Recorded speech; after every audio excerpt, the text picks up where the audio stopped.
Hey, you know what your problem is? I don't think I've seen you at Kenny's, the other Rogers music venue in Corbin, Kentucky. I should see you there sometime. We got some shows coming up. Here's some flyers for you. Some shows in June and July. I hope to see you there. You got to come check out this new venue, Kenny's.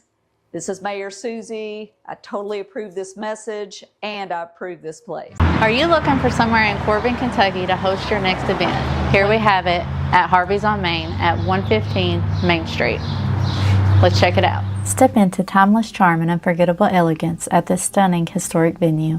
With breathtaking architectural details and an inviting open floor layout, Harvey's is the perfect setting for your next special event. Delight in the breathtaking bar complete with tap, a fully equipped kitchen for seamless catering, clean and accessible restrooms, a beautiful elevated stage for speakers, performers, or presenters. And for weddings and formal events, relish in the comfort and privacy of the bridal suite. Whether you're hosting an intimate gathering or a large celebration, Harvey's on Main provides the perfect scene to create lasting memories.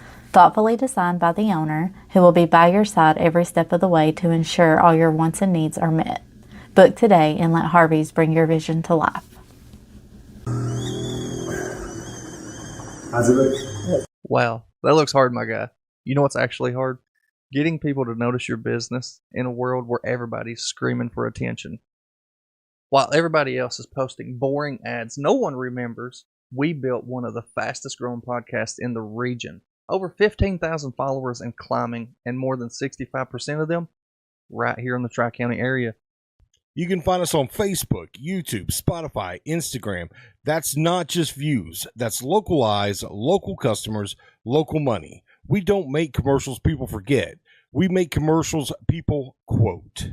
So if your business is tired of sounding like every other business, come sit at the table. No sugarcoating podcast. We are not just growing an audience. We are building attention. What if reality wasn't limited to the world around you, but expanded by the experiences you could step into? The moment the headset goes on, curiosity turns into immersion.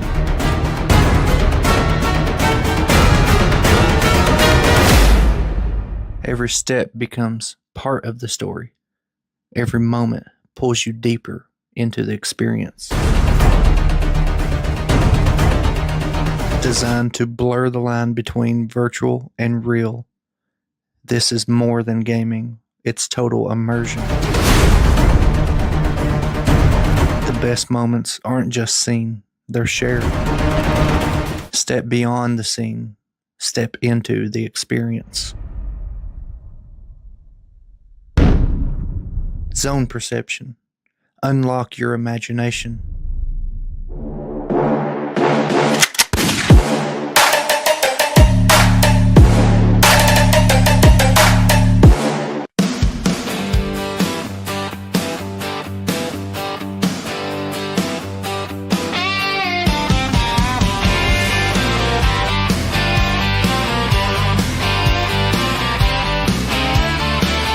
Kick off your boots, come gather round.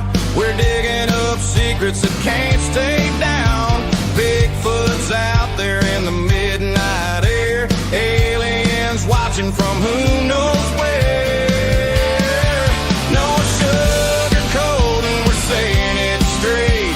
Bigfoot, alien, CIA. No sugarcoating, the truth on display. Jericho and Paul, bring it your way.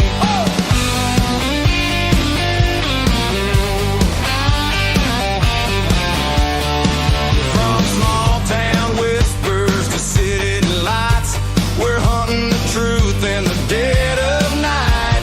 Conspiracies spin and the rumors fly. Country Cupid is gonna tell you why. No sugarcoating, we're saying it straight. Bigfoot, alien, secrets to break. No sugarcoating, the truth on display. Jericho and Paul, bring it your way.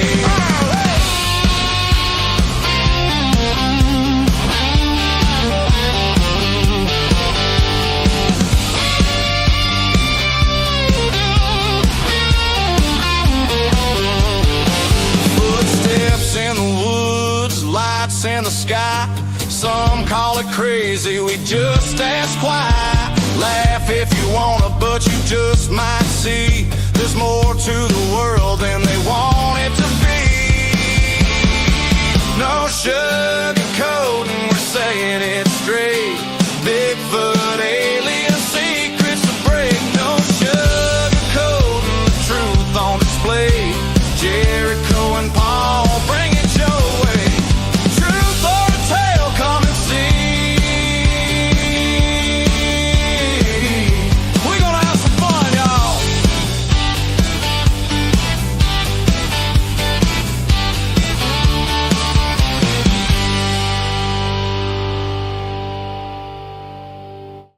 In a world where feelings are protected and men have traded big, beautiful beards for man purses and man buns, comes to you a podcast you always wanted and never knew you needed. A podcast where feelings are left at the door and conversations happen unfiltered and no sugarcoating. What is going on Facebook, TikTok, YouTube, Spotify, whatever you are catching the show on tonight?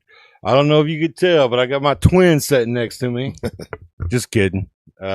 J Money, what could be the main card of the Redneck Brawl? If not the main card, one of the most interesting fights of the night. Him and Tennessee Cornbread are going to go at it. This is a fight, like he said, and I've heard a million times, and even myself want to see. It's exciting times, man. It is. Now, I was watching another show and you're talking about that, you know, it was a short call. I mean, you have like 10 days, something like that, to get ready. And I don't know if it's would be the biggest fight of your life, but it's certainly one that could change it. Yeah, definitely. Most definitely. It's going to be a life-changing kind of fight. Because when I think of the Redneck Brawl, I think of Tennessee Cornbread. And I don't mean no disrespect to anybody, but I mean, he's been in like the last 7 or 8 Redneck Brawls, and I think he's only been beat one time. And I think the person that Georgia beat him has never been beaten, correct? Yeah. Correct. Georgia Outlaw. Never been beaten. And he may be the only person. How many people's beat Sasquatch? I know he's both of them too that I know of. Cornbread and Georgia Outlaw both have beat him. Yeah. So I mean, as far as juggernauts in the Redneck Brawl, man, you're fighting one of the top dogs. Yeah, he's a one of, if not the face of the Redneck Brawl for sure.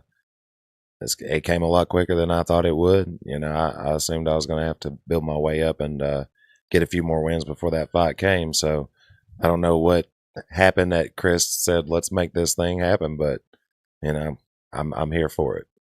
Man, we're excited for you. When we found out, I was like, man, that's so exciting, because you know your first call out video was Redneck. It was Tennessee Cornbread. Yeah, you pulled up and you're like, and just knowing you and your personality, and is I want the baddest mother effer around.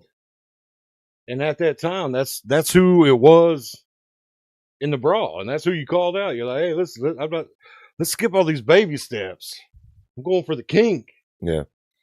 Well, I had in my head, you know, I've done my fair share of combat sports. You know, I've done boxing, I've done mixed martial arts, so I thought it was only fitting to go after the deep end of the pool, and try to get, you know, tough fights right off the rip, because in my eyes, you know, a lot of these guys, they don't really they don't take the fighting as serious as most others do. Cornbread was one of those guys that I knew he don't necessarily probably train to fight, but he's always training, he's always working out, he's always doing something, and he's very active and fit. So I didn't really know much of him before I had met with Jamie and them, and they was like, you know, you want to find the Redneck Brawl? I'm like, yeah. It was like, you need to call out Tennessee Cornbread, you know, because like you said, he was like, that's one of their top people. He's one of their top guys. You want a good fight? That's a test. So I was down to take that test. Unfortunately, I didn't get to have that fight, my first fight, but I knew at that point, once my video came on the Redneck Brawl, I knew my foot was in the door. So I started seeing other videos of different guys, and it seemed like Cornbread was going to be leaning more towards that Lonnie guy, the boxer.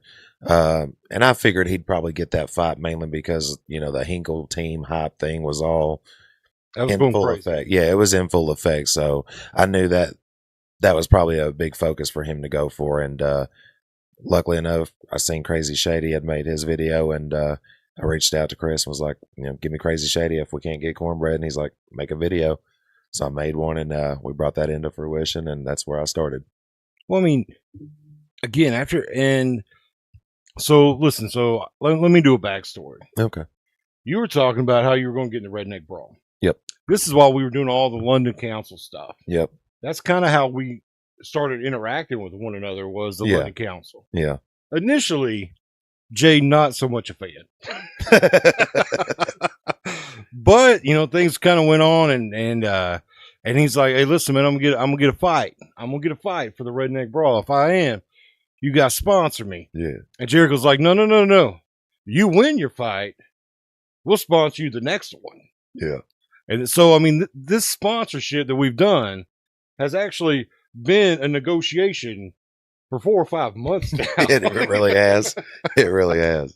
So, anyways, when we got to watch, and obviously we watched the fight for your fight, we watched it for the Hinkles, all that stuff, because, I mean, at that time, we did Big R's Redneck Brawl, his breakout. Yeah.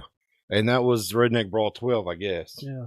And that's when we got involved with all the people in the 606 and made quite a few friends and stuff like that. But the Real and Raw show had started coming up, and Big R was part of it, and they were pulling a lot of the fighters. Mm-hmm. Yeah, that was the first time I met Jay Money. Yeah. And they should have. Yeah. I mean, that's, you know, Big R is kind of alumni or whatever. He's familiar with the crowds. He's worked out with them. He's been backstage with them during the show. I mean, they can relate a lot more to Big R than we could. Yeah. So a lot of fighters went toward that during the Redneck Brawl 13, and we kind of stayed away from it. But we always been big fans of Big R and everything that he's been a part of, and was really excited about his fight. And you had been talking about your fight. Mm-hmm. And dude, I just wished it would have lasted long. Right? I think we all do. Like, I expected it to, but if somebody was to go back and watch that tape, it's like, all right, there's 24 seconds of my life gone or whatever. Yeah, pretty much.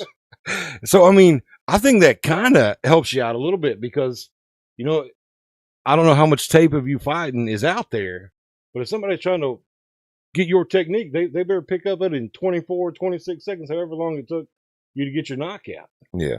Which we thought was amazing. Very impressed by that. Appreciate it. And very excited about this new one for you. Yeah. It's the pinnacle.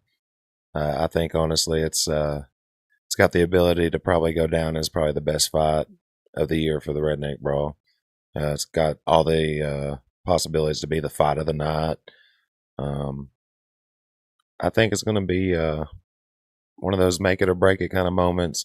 But at the same time, I feel like really when it comes down to this thing, I really don't have much to lose. You know, there's a lot of people out there that's already written me off. They think that I'm going to walk in there and get knocked out first round. And, you know, that's a lot of ignorance to not knowing my background as far as, you know, my mixed martial arts career and boxing and stuff. Like, win some, lose some. But one thing I've never been is knocked out yet, and it ain't changing Saturday night. See, and so again, so our deal, and this is with the sponsorship, it's been 3 or 4 months ago. Since then, you've been on the Real and Raw show, you've been on the Freeman show, okay, and you were on the Freeman show, and I said, so is Bear getting that sponsorship, or are we picking it? Like we said we would, because we were a man of our word. If we said we'd do it, we'll do it. And Barrett's like, no, I've already sponsored all the people I'm going to sponsor. Yeah. And then to find out that prick sponsored Cornbread. Yeah. You know, that happened quick. Yeah. Like, I guess they were probably the first people that mentioned it. I don't know that Cornbread mentioned it before they did, but once they did, it was like, all right, Well, it's Property Tales sugarcoating right here. Mm-hmm. I mean, you're representing us against our biggest competitor in the area. Yeah. And man, I'm excited about that because I say that prick did that. I like him just fine. We get along just fine, this and that. But at the same time, it kind of makes me feel like we got more involved now. You know, like we have more on the table. Yeah. Because I guarantee you, Jay,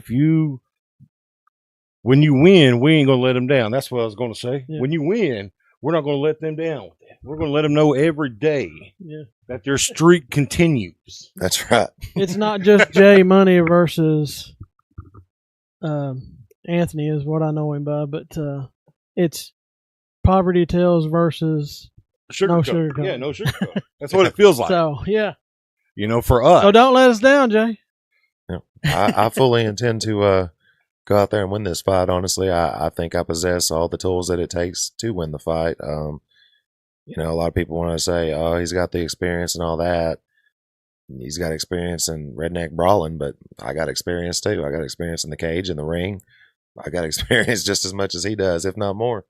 Well, the difference is what I told you in the chat there the other night. You've watched his videos. You can see all his videos. You know what his technique is. You know what he's going to do. Yep. He don't know yours. Yeah, exactly. I know the holes in his game, and I've trained long enough that his holes in his game are basic holes to anybody that doesn't train. So I got the edge up because I know how to expose them. Justin Davis says, make him come at you, bro. His feet not as good as yours. That's a fact. Those of you that can't tell, that's Kenny Williams, who's working the computer tonight. Ronnie had to be away tonight, and Jericho's anniversary is tonight, so happy anniversary to Jessica and Jericho.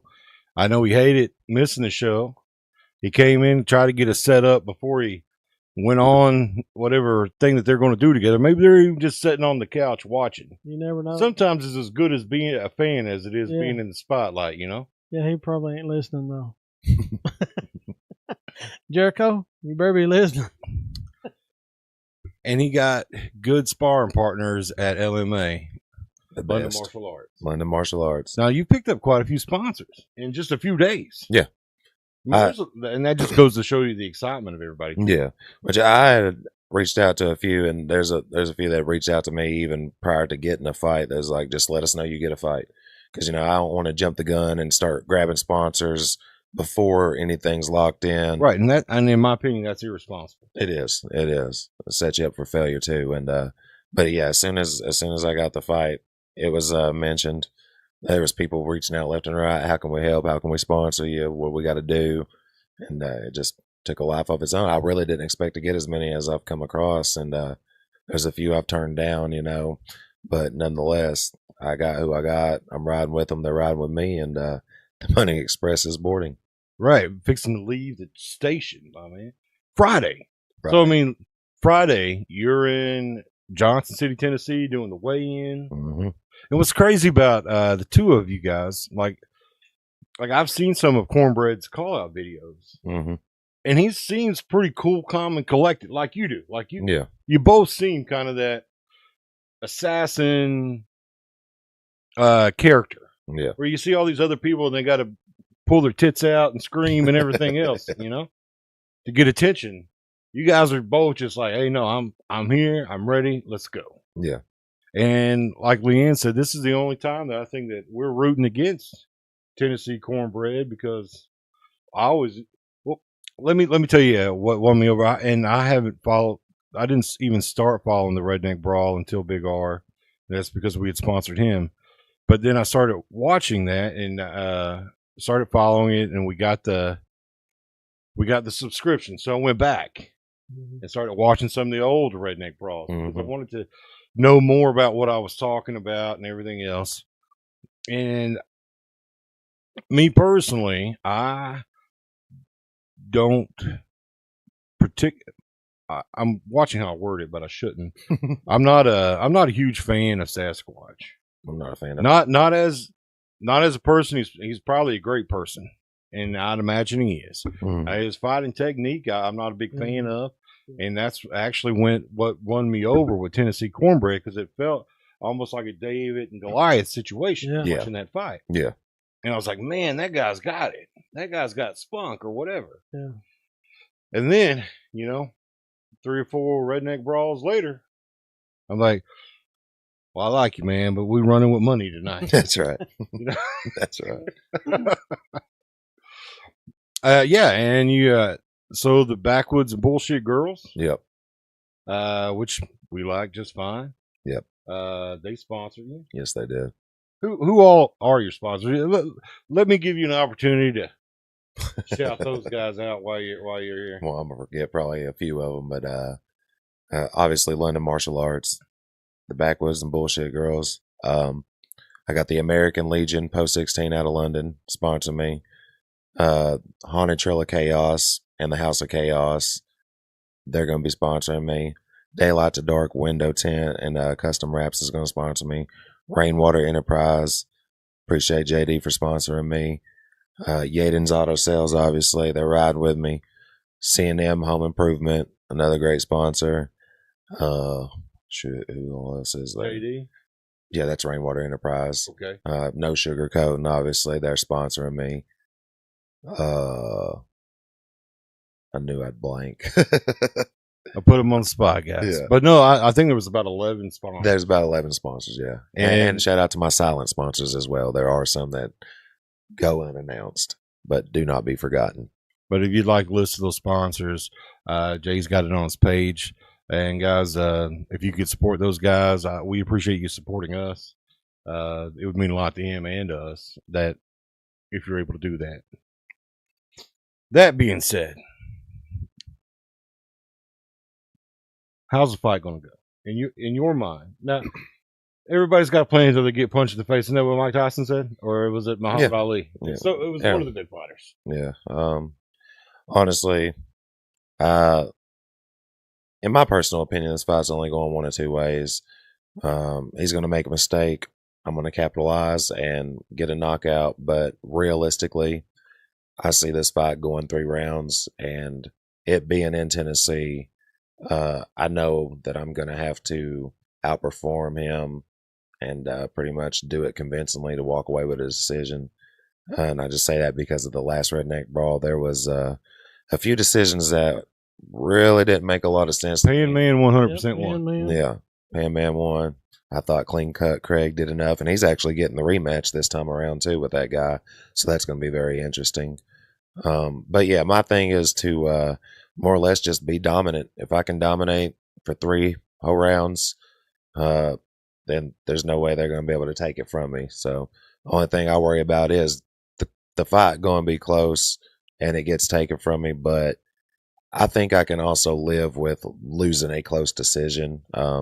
I don't prefer to, but if it's one of those fights where everybody's looking at each other at the end of the fight and be like, man, I don't know who won. I mean, there's just nothing you can do for that. And I expect Cornbread to be ready. I expect him to be in shape. He's going to give me a fight. There ain't no mistake about that.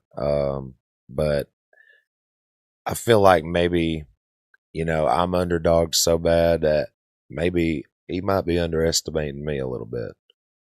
There ain't, like you said, there ain't a lot to go on with the 24-second knockout.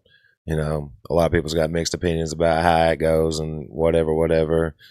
Nonetheless, if this fight stretches into later rounds, I think the momentum swings with me. Well, it's about stamina, right? I mean, and somebody that's been fighting a long time, they know it's all about stamina and about controlling the fight. Yeah. You got to keep it at your speed. Yeah. Because I've seen him kind of balls out fighting. Yeah. Yeah. And that's not very strategic. It can work against people who don't know what they're doing. And I say this wholeheartedly. If you come rushing in on me with that wild stuff, you're probably going to find yourself on the mat. That's just all there is to it. I'm not this fighter that's going to turn my back and, cower away. If you hit me, if you don't knock me out, I'm still coming forward. I can take a hit. I can get hit. It don't faze me to get punched in the face. I wouldn't do what I've done my whole life if I didn't like it. Right. Let's see, and that's what I was saying. It seems like even during the crazy shady fight that I watched with you, you guys, it looked more boxing than it did fighting. Yeah. You know, and that it wasn't a bunch of running around, and you see that all the time in the Redneck Brawl. Yep. And it's because you watch a lot of people that are unexperienced fighters that just kind of want to go in there and have a slugfest and kind of burn out round one. Yep. And they don't have 2 or 3 in the reserve, and if they do make it to 3, there ain't no fight in 3. No. A lot of the Redneck Brawls that you watch, and I don't mean this any kind of disrespectful to any of the fighters. I've never fought there. I'm not a professional fighter, whatever. But they get there, and if there is a round 3 to most of those fights, not a whole lot's going on. You just watching 2 people throwing fluff punches for a minute. Or playing cha-cha slide. I'm talking about hands on your knees. Hands on your knees. Lord, Leanne says she's a pretty big fan of not getting punched in the face. Yeah, some people are built for it. Some people prefer not to be. And, you know, that just comes with the territory. I came straight out of high school playing football. Didn't know what I was going to do after that kind of thing. And that's when I met Jonathan. Boxed him in his backyard. And I'll be honest, I wasn't a fan of getting whooped by him when it first happened. But it was one of those things that interested me more than it got in my feelings about pissing me off or anything like that. I was just like, how did you do that? He was cutting angles, throwing these just crazy combinations. Like, that's really what brought me into the fight game, meeting Jonathan Byerly. Blues Brothers. Did you go on Facebook and let everybody know that it was something that wasn't? No. I made it pretty clear. I made that pretty clear. To everybody, like there was it wasn't even competitive. He dog walked me, and he was younger than I was. He was like 16, 17, so I felt the embarrassment. Like, I just let this young boy beat the crap out of me. But that he'd been in karate since he was crawling. He's done kickboxing, taekwondo, all that, black belts and all that stuff, man. And that impressed me. Like I said, more than it hurt my feelings or anything else, it impressed me. Some people, man, they get a little beat down like that, and it's not even full on, and all of a sudden they think they did something special, or they want to go and drop videos and make it like they were hanging in there with some. Man, let me tell y'all something. If Jonathan Byerly's on you and he wants bad intentions with you, he's going to put you away. Don't mistake a friendly sparring session for thinking somebody was out for blood, and don't think because you got a hit in, or you got a couple of hits, or it would have went a different way if I wouldn't have got hip tossed. None of that matters. There's nothing you could have done. There's nothing you can do. I put that on everything. No, he's part of the London Martial Arts. He's the owner. The owner of London Martial Arts. So I mean, if you want some good training, that's a good place to go. I know a lot of fighters in the 606 have been there. Yep. Sparring and fighting and practicing and stuff. So that's a good place to check them out at. Yeah, he's a good teacher. He is. He sparred with a guy that got his feelings hurt because he didn't expect Jonathan to be as good as he was, and then tried to say that everybody was going to jump him, stuff like that. It was just a little. That's what. Kenny, are you coming on my show to start here? No, he's telling the truth though. And it's funny because to be honest, he didn't even initiate it. The man's already commented on here. Yeah. I'm going to just put it out there. Heck, hey, I got something for you too, baby boy. Hang on. Let me show you something. Brought this just for you. Just for you right there, baby boy. Call me dad. I know I'm sonning you. I know you wanted this fight so bad, man. I know you did, but I'm sorry. I don't make these things. You can tell everybody I'm running from you all you want, but if we're being honest, I ain't running from. I'm running to, and it's to the money fight. And you just wasn't it. I'm sorry you wasn't good enough to get this fight. Keep begging on Facebook. Keep making your statuses, though. That might get you somewhere. I think actually DJ and them's got a free TV spot for you actually on the Tennessee Slugfest. I saw you out there with that, so maybe you can do that because you ain't no paid fighter, brother. And from the looks of your training videos and everything you've done, you never will be. Well, that's now that goes to the bullies guy, right? Yep. I mean, if we're going to call it, yep. Yeah. I got a video of the whole thing. Well, we don't even trying to talk about it the whole time. Yeah, we ain't going to, but you know. No, he ain't worth talking about, really. He's still mad. He's still so mad. I mean, look, he's obsessed, man. You guys can't see it, but the belt's still spinning. All right, Still spinning. still spinning. So walk us through the whole Redneck Brawl weekend. How does that start? How does it start? Like Like my the last one? weigh-ins. Like how was it for you to? We get the. What time do they want you to arrive? What time do you meet? What do you do? I barely can remember, really. I know we was supposed to be down there maybe like 5:30 or so. We check into our hotel, and then immediately after you check in, we go over to the arena, and that's where we're all just kind of standing in the arena, just waiting around. We're getting weighed in, off the cameras and stuff. We're making our weights or whatnot, doing all that. Then we're all just kind of sitting around talking. Everybody's greeting each other, meeting each other, beefing with whatever they're doing. And then eventually it gets to where they're like, oh, we're about to go live and get these face-offs going. They do that, get done with your face-off, and you're pretty much free to just walk back around the arena, or you can go ahead, bounce, go back to the hotel. Now, how I went at the last one, I'm not going to mention nobody's name or nothing, but it was, so we do our weigh-ins, go back to the hotel, and if you ain't in your room, you're outside with the other fighters, and most of them are chiefing down, smoking, drinking. It's like a party, honestly. You'd think it was a college party. Everybody coming in hungover for their main Man. fight. What's even crazier is on fight day, they still out in the parking lots at the arena doing it. Half of them out there smoking cigarettes, and I smoke too, so don't get me wrong, I smoke cigarettes, but it's just funny to watch people. So if you train, you can kind of balance out smoking cigarettes with training and kind of still have cardio. I was just walking around looking at people like, man, y'all out here smoking before you go in here and fight. Hey, y'all ain't no wonder nobody in this thing's got no cardio. I was like, you ain't done no row work. You ain't doing no gym time, nothing. You just coming straight off the couch, smoking cigarettes and going to walk in here and think you're going to whoop somebody. And when the fight goes, like you said, 2 to 3 rounds, hands on your knees, hands on your knees. Yeah, that's what it was. Yeah. That's a fact. So, is there any fights particularly that you're interested in seeing? Like, I know that you're a fighter, but you're a fan too. Yeah, I'm interested to see the Warrack fight. That was a fight I honestly wanted. Listen, I think Warrack's going to win. You think I've already so? said that. I've already said He that. said it. I mean, that's possible. I mean, I don't know. He said he's been trained like. He said like 22-0 in the street fight. Yeah, Listen, I don't know about that. he just comes across as a joke, and I don't know if that's just kind of his thing with his Yeah Daddy videos. And Right. Yeah. But man, I mean, he looks like he can throw a damn punch.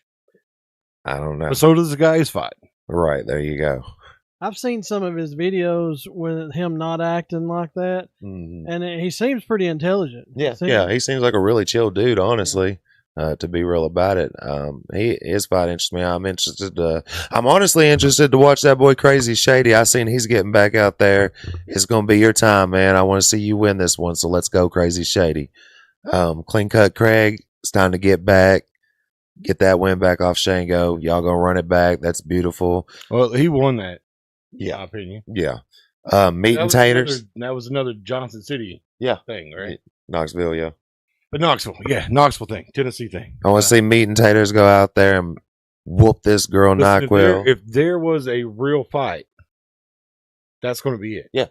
Yeah. That's going to, if there was a real fight in Redneck Brawl where two people probably are not going to shake hands. Yeah, there's real beef there. There's real beef there. There is real beef there.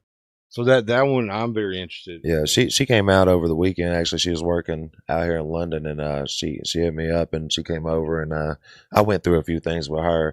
And that's one thing I was telling people last night on my live. Like, if y'all know you get in a fight, you're gonna have a fight. Make some effort to learn something. Just learn something. I ain't saying you got to go in the gym in a week and try to learn everything you can. You can get with somebody that knows anything about fighting and just learn how to throw a proper jab. Learn how to make some slips, cut some angles. Because you go in there with too much information, you're just going to freeze like a deer in the headlights anyway if you ain't been, training for a while. So my thing is to, hey, I'm going to teach you how to throw a straight punch with both hands, how to cover, block hooks.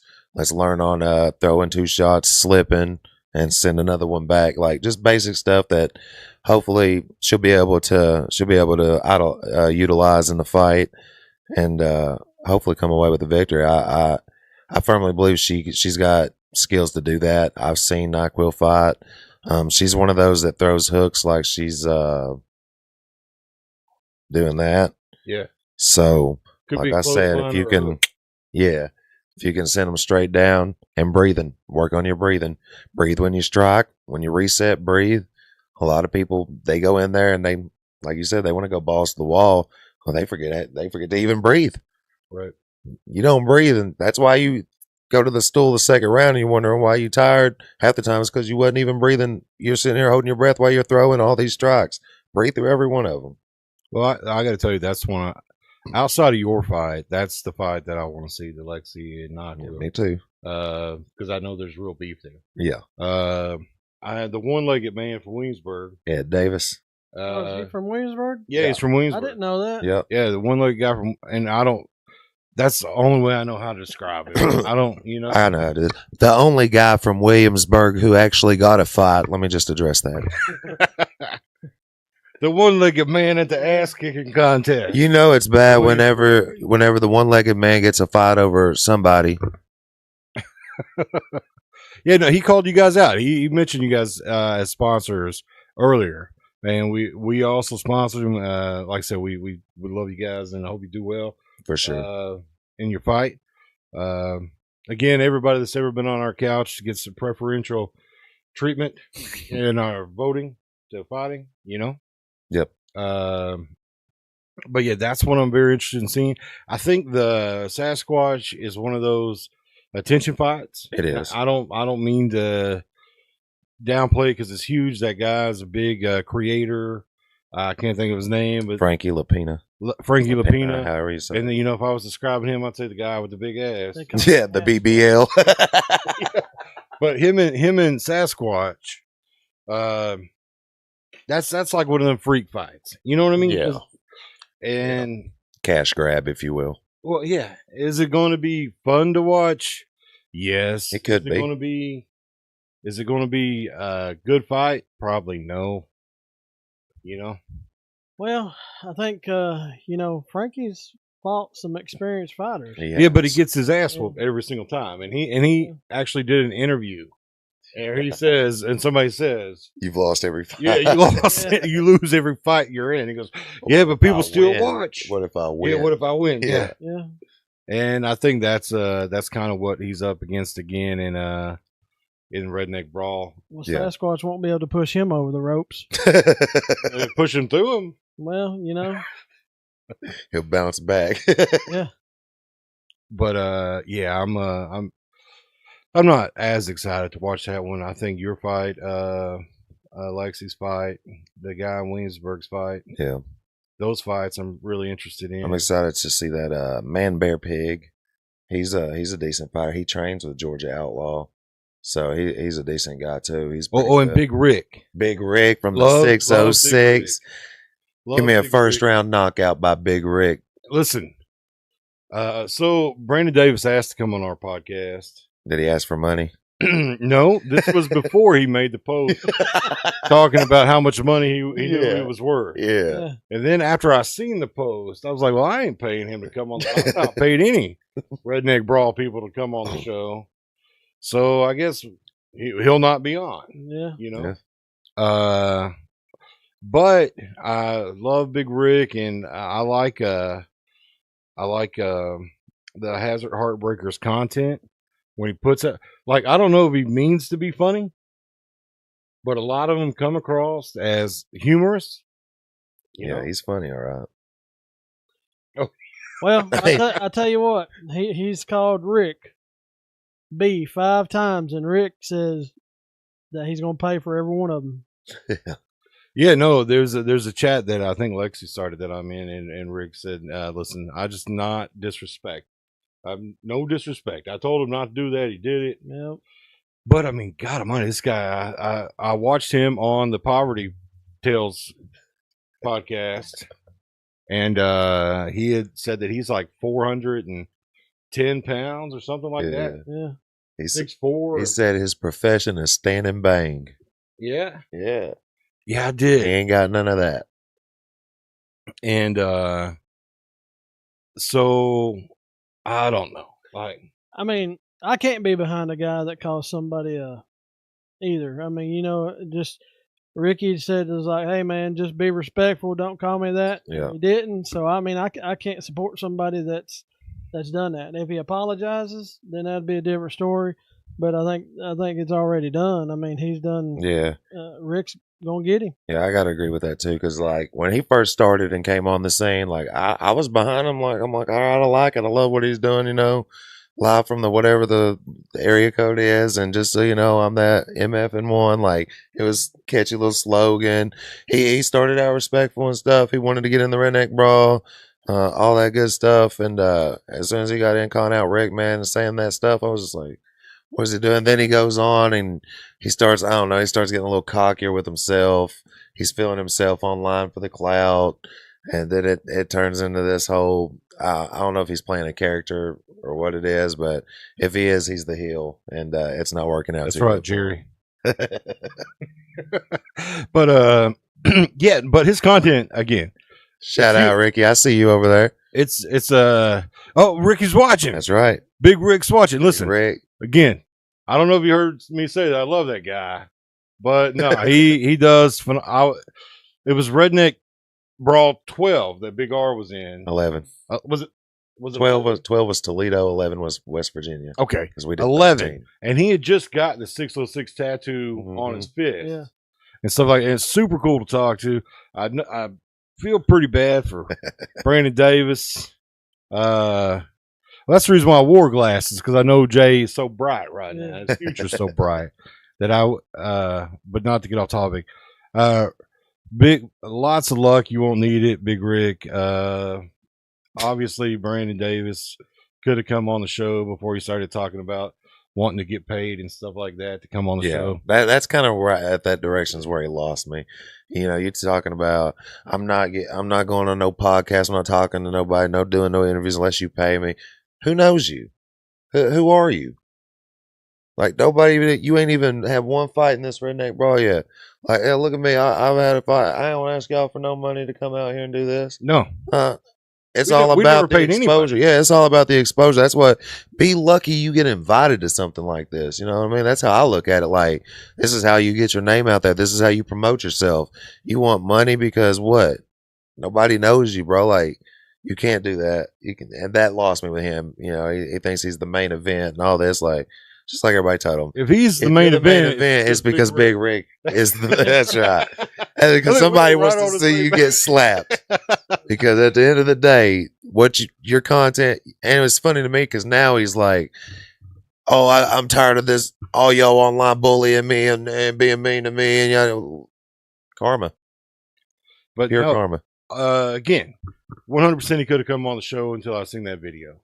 Yeah. Because I want to be respectful to everybody. You know, I think I think we're going to reach out and get Rick on the show at some point. Yeah. He's talked about coming on the show in the past. But yeah, we've never paid anybody, and we've had some of the best people in the world sit on our couches, and it would be disrespectful to everybody else if we paid somebody. So, well, I mean it's a podcast. You ain't making money. I mean, you're helping these guys out exactly as much as we're all trying to do the same thing. We all just promoting ourselves out here, promoting each other out here, trying to get ourselves out there. Right. Well, Brandon, holler at me, baby. I'll buy you a pizza. extra jalapeno. Listen, I seen that video. Need to put some anchovies on. My goodness. But yeah, no, that's it's crazy that he did that, and I thought it was disrespectful to everybody. Jay was the one that said there was it you or was it Big R saying there was 2 other pizzas in the background? Yeah, he had other pizzas. Like when he dropped his phone, he threw his phone, whatever. He still had a couple boxes of pizza in his other hand. So it's not even like, and there's a drama actually messed me. Was like, you know, I gave that Thank you, Lex. He said I gave that fat mother, you're like $40 because he told me all them pizzas would cost like $40. I was like, that's how he got his vape. But yeah, 100%. Again, we've hung out with Rick. We've done interviews with him, and if we've done interviews with you, you're our people. You know, if you've been on our podcast, he's been on there. We'd ride with him, and I think we'd ride with him anyways. You know, has he been in 2 fights now? Rick, 2 fights, right? Pretty sure it's 2. And both of them were knockouts. Yeah. I don't think he ain't been out of the first round. Yeah, nobody's made. That's probably not going to change Saturday. Nobody's made out of the first round. No. Like when we were up at the art asylum doing the podcast, he was up there and he's like, and this is when he was punching and everybody thought he lost a tooth or whatever. Right. I thought he did It's too. like Zen or whatever. Yeah, it was Zen in his mouth. And but he was a super cool guy then. Been following him. Prayers for his dad. Hope that his dad was like, he took some time off to be with his dad, I think. That's right, because everybody's wanting him in the, like, he did 2, went off 1, and then he's on this one. Yep. He's like, hey, now's not a good time for me right now. Got some things I got going on, so I'm glad that stuff's over for him. And again, good luck, although you won't need it, to Big Rick. I see you meeting Taters and J Money coming home with Crown, Iron Jaw too. We're going to do everything we can to do so. That's for sure. Appreciate you, Jerry. We definitely going to bring it home for the 606. Anthony, honestly, they, to my knowledge, as of right now, they haven't dropped the new card order there. Supposed to today. Yeah, it's supposed to come out soon, so we'll find out. As of right now, I really don't know. And if it does come out that we are the main event, I don't even know what I'm going to think about that, because it's going to be like flipping crazy. Well, in my opinion, you are. I mean, the only people that they would put above. Well, somebody tagged me earlier, and they was like, no matter how the card goes, the people's main event is J Money versus Tennessee Cornbread. Yeah, well, exactly. And, you know, this isn't no disrespect To anybody. You know, again, if Tennessee Cornbread's put in the work. I mean, he's a got worker. 7 fights or whatever. Yeah, he's like 7-1. He's a Marine. You know, I tip my hat off to a man like him. He served our country. He's a veteran. He does his CrossFit. He works out. I see him. I got him on Facebook. You know, we were friends. We ain't really talked much since this went down. But, you know, my opinion of him ain't going to change over a fist fight. I don't care win or lose with Tennessee Cornbread. I'll shake the man's hand, give him a hug. We'll go drink a beer after the fact. It don't matter to me as far as that goes. There's no personal animosity in this. It's simple. You think you're better. I think I'm better. This is how we get to show who's better. And like you said, a lot of people, including yourself, fans, they've been dying for this matchup. Honestly, it's been crazy the amount of people that's like, we want to see Tennessee Cornbread and J Money. Like, and even him, he got hecklers on his side. Like, you just ducking J Money. He ain't ducking me. Me and Cornbread know what it is, man. I made my first call out. It came down to, you know, he's like, respectfully, he's like, who are you? You know, yeah, I've had this resume over here, but I don't know you in here. So, you know, I had to play his game. I was like, well, if I need to build myself up and make myself known, that's what we'll do. It wasn't no problem, and that's what I had planned on doing. I was trying to get on this card no matter what, and it was not looking good until, you know, this past Wednesday when Chris called and asked me about this fight. Now, I made probably 3 or 4 different call-out videos for 3 or 4 different guys. What's crazy is, so Monday night, you were on the show, and we were talking about, we're like, hey, listen. We made peace with him. We ain't getting it. Well, yeah, we're like, hey, listen, anything could happen. Right. You know, all Chris got to do is pick up that phone, and we ready. You and Big R said that. We're ready. You know, all I got to do is pick up. And then 2 days later, say, hey. Yeah. Let me holler at you, player. And I was like, man, that's awesome. Yeah, me and Big R talked about how many fighters was on the last time, and it was 30, I think is what Big R said. Now this time it's 36. Yep. Yeah, I seen that. Have they dropped the card yet? I thought they've dropped the fights, but they haven't put the card order, because apparently that's how that worked. They were going to drop the card order, whatever they dropped, the actual order. And hey, Chris, if you're out there, you can make it 37 with Big R and Jug. I seen them two are in agreement to fight too. So let's make that happen and bring Big R. We need the BFR on the card. I need my evil twin with me. Well, listen, we love the Redneck Brawl. They shared our stuff during when we did the Art Asylum with all the 606 at that time. I've never spoke to Chris or anybody outside of Billy. Right. You know, and that's only because we run in certain circles in the same towns. But Yeah, no, they shared our stuff. They follow the page. The Redneck Brawl does. We're one of the just 100 or 200 people that the page follows. Oh, nice. So that was amazing. That's a flex. We appreciate we appreciate their support, even if it's just a follow. We appreciate it. Hey. So, kind of revisiting it. So Friday night you do the weigh-ins. Saturday, what time do they want you back in the place? I think maybe the same time, about like 5 or so, if I'm not mistaken. And because I'm pretty sure the car starts at like what 7:30. I don't even know, to be honest with you. But yeah, we get in there, and more or less we're doing a little more of the same. We're just standing around before they start filling up and letting the fans in. You know, you can get your feel even on weigh-in night too. Like the ring's there, you can get up in there and kind of just get your feel of the ring. A lot of people will be doing that. Checking out the locker room. You'll go backstage after. Okay, yeah. So fight night, you're going backstage in the locker room, one of the locker rooms, because they have two different ones for, Tennessee, Kentucky, whatever. And you'll meet with like the doctors and sign your paperwork, waivers and all that. Get your, I think your heart rate, all that, blood pressure, whatnot. More or less a medical eval. Get your medical evaluation, they clear you. And then you're kind of just on your own, waiting for the card to start. And once the card starts, I mean, everybody's a little bit everywhere. I mean, I was out in the crowd some. I was backstage. People's walking each other out. I mean, it's a pretty loose event for the fighters. Most events I've ever done, like, you do MMA and stuff like that, you're stuck backstage. Right? Yeah, you stuck backstage. Hey, come get us or holler for you when you're like close to fighting. They'll give you your hand wraps and stuff, and do all that. You wrap your own hands. They give you hand wraps. Then put your gloves on and get ready to make that walk. So I've got a question. Marsha, we're praying big for Destiny. We've seen your update today, guys. Destiny was a little girl that was on the show with DIPG. If you'd like to try to help her out or whatever, Marsha, who is commented, you can just touch her name in the comments and find out all you need to know about Destiny with DIPG. Yeah, she's a sweet girl. For sure. I seen that update and I was a little sad about that because, she's a lively girl when she's sassy one. Yeah.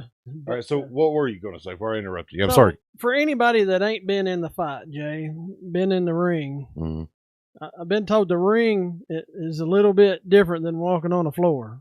Yeah. So it's, a lot of people lose their balance easy. Yeah. So like you said, get in there and in the ring and get your footing and jump around and do whatever. That would probably be the best thing for somebody to do that's never been in. Oh yeah. Yeah. If you're not fought in it, my best advice to you is get in there and get your feel of what it's going to feel like, because it's a whole different feeling than just walking on like a floor. It's a whole different feeling than walking on a gym mat. You're pretty much like a little pad and probably built under some or over top of some not cardboard, but like 2x4s or something, wow. Plywood. There you go. And it can be springy. There's different types for different rings, but that one, if I remember correctly, it was a little springy. Felt good. Anthony, we don't pay anybody to come on the show. So the Warak guy, he wouldn't come on here. Yeah. He gets paid very well from the Poverty Tales folks to show up. I hit that guy's DMs because I was like, you a boxer, you say you a boxer, you got a background in boxing and judo, blah, blah, blah. I was like, I got a background too. Let's make it happen. Swear to God, this man said, tell the promoter I want $2,500. Oh yeah. Well, yeah. So again, it's one of those. Yeah. He's a pay to play guy, and our following isn't. Well, we got a great following, and thank everyone that does. But I mean, we're not a podcast yet where people are like, I'll just give you my time to be on the podcast, especially big influencers and stuff like that. And those guys. And this is props to those guys. They got millions of followers, I think, throughout all their platforms or whatever. But yeah, I think you'll probably win the fight or whatever. Again, just my opinion. Jerry, I would definitely most likely love to make some of that Hinkle money. I will say negotiations for this fight were very satisfactional and comfortable for me against what, the last purse was. I don't want to disclose numbers or nothing, but I'm very satisfied with the negotiations this time around. Oh, you ever gonna fight for that Hinkle money? Now, somebody said that was way up in the thousands. I think it was like 1,500. I think. Oh yeah, maybe. I think him and Crystal both made that. A It piece. could have been more. Yeah, it could have been more. But from what I'm to understand, I think that's what they made. Again, that's just speculation. And I wouldn't shit for 15. But I mean, go do it. You know, Yeah. if you got If you that can get it pull, right. If you can do get it, it. I ain't I never ain't gonna saying hate no on bad. somebody getting some money. right? You Well, think just I don't would? remember where you came. You got to remember where you don't came forget from. where you came from. You know, it just That's it right there. Never forget where you came from. Uh, Because honestly, I do better in sponsors than I do the fight purse. Even right now, I do better in sponsors than I do the fight purse. I think that's just how some things play out. So both of them combined, I'm very comfortable. so that's good then. You know, it's always nice when. Well, I mean, I did watch Daryl's video, yeah. and he was talking about, hey, you know, $300, and you got to drive yourself down there. You only get the room, and da da da da da, and that's it. And people do get hurt. Like Tara had said on the Poverty Tales podcast. That's third or fourth time. yeah. Tara had said on that podcast, Tira, I'm sorry, Tira, I'm sorry. Don't. She had said, you know, that she loves watching it, but there are some people that really do get hurt. Yeah. You know, I mean, Daryl was an extreme situation, but there are some people that do get hurt, and that $300, man, it ain't worth getting screwed up bad over. And that's what the base is based on Tennessee. Yes. Other states have different pay scale. Yeah. So if you get, you know, like, I guess it depends on your followers too. Like Daryl, Right. they got paid more because their followers would be watching. I don't mean any disrespect when I say this, but a lot of people tuned in because of Daryl. Yeah. That's exactly.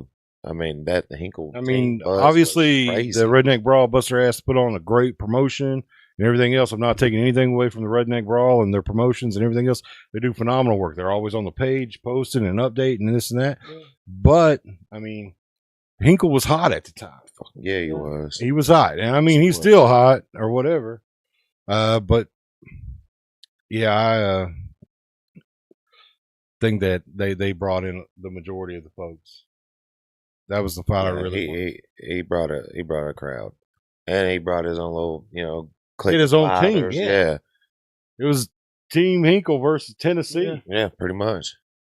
Which worked out horrible for very horrible. I'm glad I wasn't. And I don't mean that. I don't mean that bad. Yeah.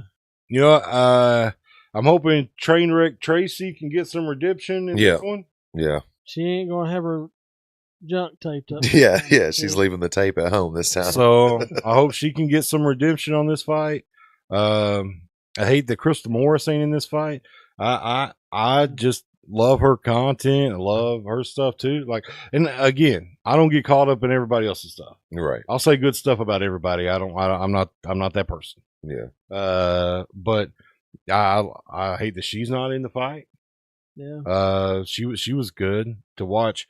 Now she won because one didn't show up, and then she lost the other one. Right. Yeah. She took a last minute fight. But I mean, she was smiling the whole time. Yeah, she had a blast. She was just excited to be there. That's what I remember the ring announcer saying. And so they're like, oh, "Look at her! She just grinning ear to ear the whole time. She just took a shot to the face, and she's still grinning." Yeah. So, you know. So yeah, he brought the views only. Well, I mean, a lot of people thought he wouldn't show up. Yeah, they really did. Fair. They really thought he wasn't coming. They thought he wouldn't come. He wouldn't show up. And I mean that Walmart heat, man. Yeah, that was like that could have went either way, but it blew it up. It did. It blew it up. Yeah, like that was dynamite on it. That there were actual fights in the parking lot. Yeah. Well, I don't say fights. There was a fight. There was a scuffle. I caught strays from that scuffle.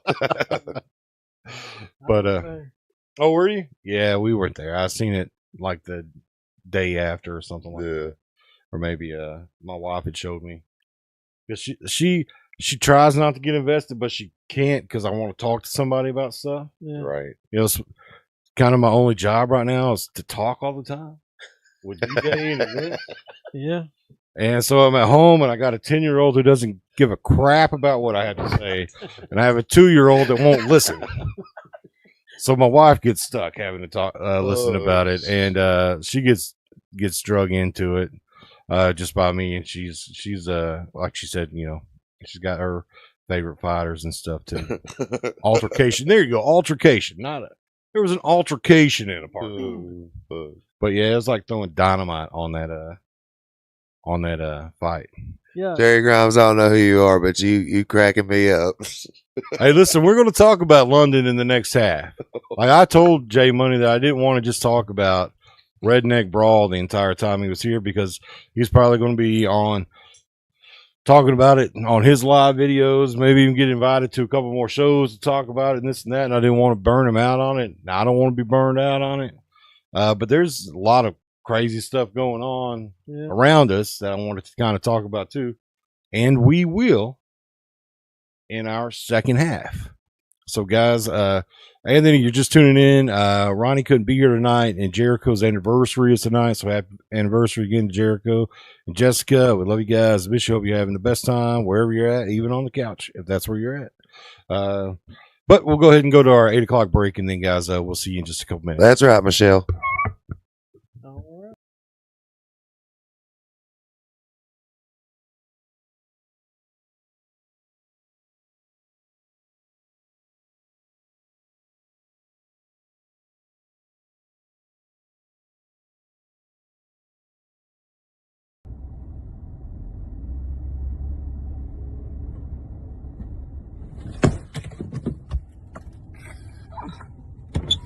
Hey, you know what your problem is?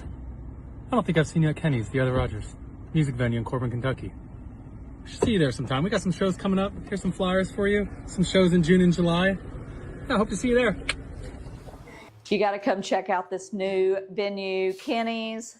This is Mayor Susie. I totally approve this message and I approve this place. Are you looking for somewhere in Corbin, Kentucky to host your next event? Here we have it at Harvey's on Main at 115 Main Street.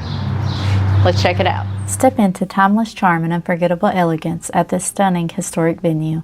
With breathtaking architectural details and an inviting open floor layout, Harvey's is the perfect setting for your next special event. Delight in the breathtaking bar complete with tap, a fully equipped kitchen for seamless catering, clean and accessible restrooms, a beautiful elevated stage for speakers, performers, or presenters. And for weddings and formal events, relish in the comfort and privacy of the bridal suite. Whether you're hosting an intimate gathering or a large celebration, Harvey's on Main provides the perfect scene to create lasting memories. Thoughtfully designed by the owner, who will be by your side every step of the way to ensure all your wants and needs are met. Book today and let Harvey's bring your vision to life. How's it look? Wow, that looks hard, my guy. You know what's actually hard? Getting people to notice your business in a world where everybody's screaming for attention. While everybody else is posting boring ads no one remembers, we built one of the fastest growing podcasts in the region. Over 15,000 followers and climbing, and more than 65% of them right here in the Tri-County area. You can find us on Facebook, YouTube, Spotify, Instagram. That's not just views. That's local eyes, local customers, local money. We don't make commercials people forget. We make commercials people quote.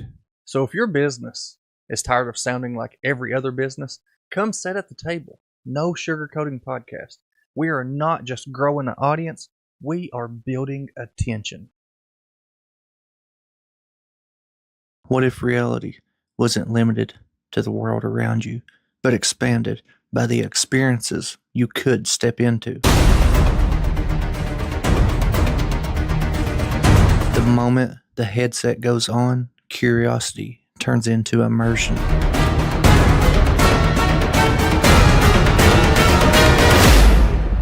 Every step becomes part of the story. Every moment pulls you deeper into the experience. Designed to blur the line between virtual and real, This is more than gaming, it's total immersion. The best moments aren't just seen, they're shared. Step beyond the scene, step into the experience. Zone perception. Unlock your imagination.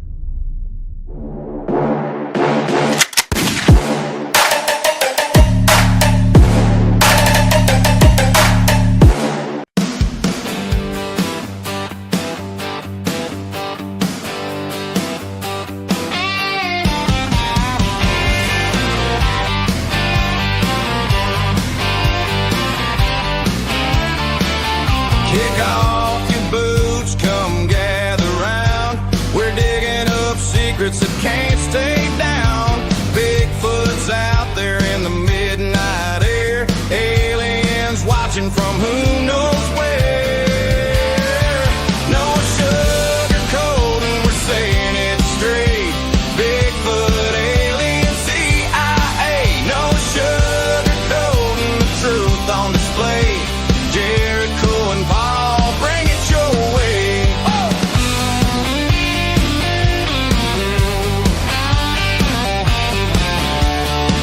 From small town whispers to city lights, we're hunting the truth in the dead of night. Conspiracies spin and the rumors fly. Country Cupid is gonna tell you why. No sugarcoating, we're saying it straight. Bigfoot, alien, secrets to break. No sugarcoating, the truth on display. Jericho and Paul, bring it your way.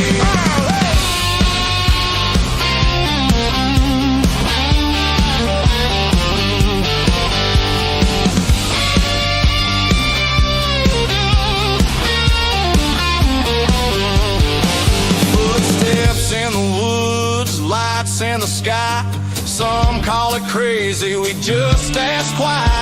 Laugh if you wanna, but you just might see there's more to the world than they want it to be. No sugarcoating, we're saying it straight. Bigfoot, alien, secrets to break. No sugarcoating, the truth on display. Jericho and Paul, bring it your way. Truth or a tale, come and see. We're gonna have some fun, y'all.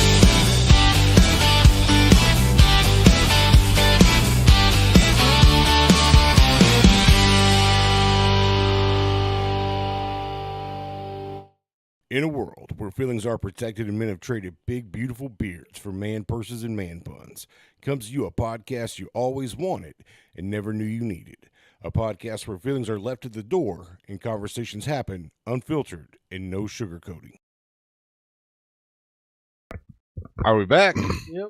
Guys, thank you for hanging out with us. We appreciate you watching our commercials. And guys, those are our sponsors that help this show continue. So please support them if you can. That said, Tracy Brooks, Trainwreck Tracy, we spoke about you already. Michelle, we have spoke about the Bullies guy. So you'll have to catch that on the rewind because Jay was laying it down for about 45 straight seconds. And every bit of it was smooth. It was money, in fact. Yeah. So you'll have to catch that on the rewind. But so I didn't just want to talk about the Redneck Brawl tonight. I wanted to know what's going on in London. Like, you are still dropping bombs in London. Yeah. Verbally, not with your fists like on Saturday. You verbally dropping some bombs. So what's going on? Catch us up with London. We've not talked about London in a month or so. What's going on? A little bit of the same. The only difference is, they brought in the new mayor. Back to the same one they originally put in whenever they got Weddle out. So he ended up resigning, and they voted her back in. And quite honestly, it's a joke. It's a whole circus. November can't come soon enough just to lay down the votes to give us a new council. the last two on it. They can go ahead and pack their bags. You know, they just did the fire department pretty dirty, taking away their certificate of need. I've seen that. Yeah, that's some low down stuff. It's funny. They hired the same woman who represented that Ambulance Inc. in that whole certificate of need case to be this city attorney. Wild conflict of interest to me, if you will. But still, we're not out of the mud yet. There's still some more stuff to be determined. There's still some investigations. They say there's some on their side underway. There's some I know that I can't speak about that probably going to shell shock this whole town soon. So I can't wait for that to unravel. It's going to be pretty interesting because we're not done yet. There's still a lot going on behind the scenes, and it's beautiful. You know, my thing is a lot of them, they cheered and celebrated. They got Mayor Weddle out of there. At the end of the day, the old saying goes, you watching the right hand, but you forget about the left hand. So you focused on one person, but I play it like it's chess, man. You might have took the king off the board, but there's still pawns out there that's still moving, and well, they're still making some noise and doing some things low key, and real soon, a lot of people's numbers are going to get pulled. They think they're sitting in the clear. They think they're all right. They're all good. Everything's good. The Mayor Weddle's out. No. There's some of y'all out there, and I hope you're listening. I hope somebody's sharing it. There's stuff. Hey, you can't give paper trails out and think they go away. There's some things out there that's got you red-handed, so don't worry. And do understand one thing. Although our incompetent agents in the alphabet police might not be too fond of some of us, there are other people in other places that are taking notes. And I'll quote Mayor Weddle on one. Everything you've done, it is noted. So let me ask you this: what is your opinion of Matt Orr? He's actually kind of got more points than he had initially for me. Like, he was on the show, super nice to us on the show, and then I watched him do live, or maybe it was just a video, where he was asking the council to be more transparent about what they were doing before they just did it. Yeah, and that was entertaining. Well, not entertaining. That was what I wanted to see. I wish that's what I would like too. I mean, I'm not even in London, but it seems like these meetings were happening twice a week and stuff like that. Like, we're going to make a motion this week. We're going to approve that motion the following week or whatever. And more work has been done in London since May. Yeah. Than had been done a whole year before, as far as moving it in a direction. However, you know, how people feel different about that direction, but Matt seemed to say the right thing then that made me feel like maybe he wasn't as involved as other people about things. Oh, most definitely. I don't think he was as involved as some others. And realistically, you know, when they got Weddle out, in all reality, it should have been his turn to go ahead. I mean, he's going to be the only one as of right now. You know, to my knowledge, he's the only one left on the ballot, so we can probably safely say he's going to be the mayor of London come 27.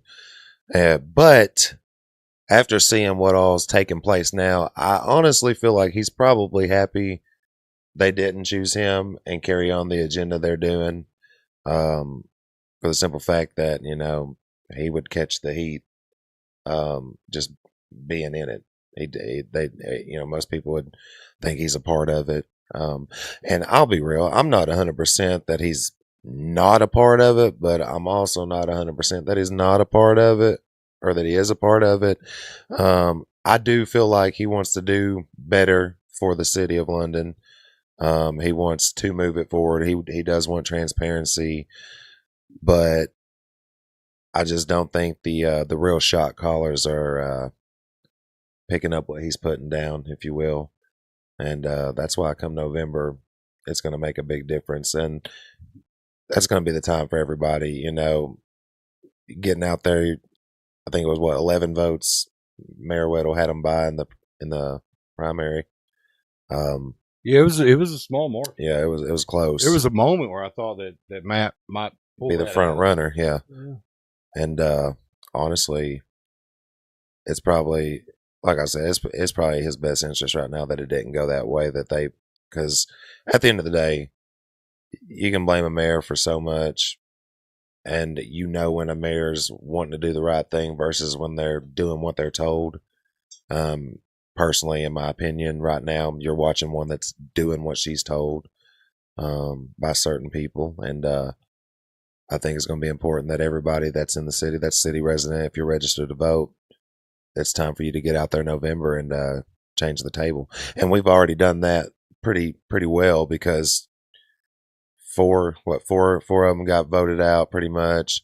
One's not, or three got voted out. One chose not to run, and then the other two made it in.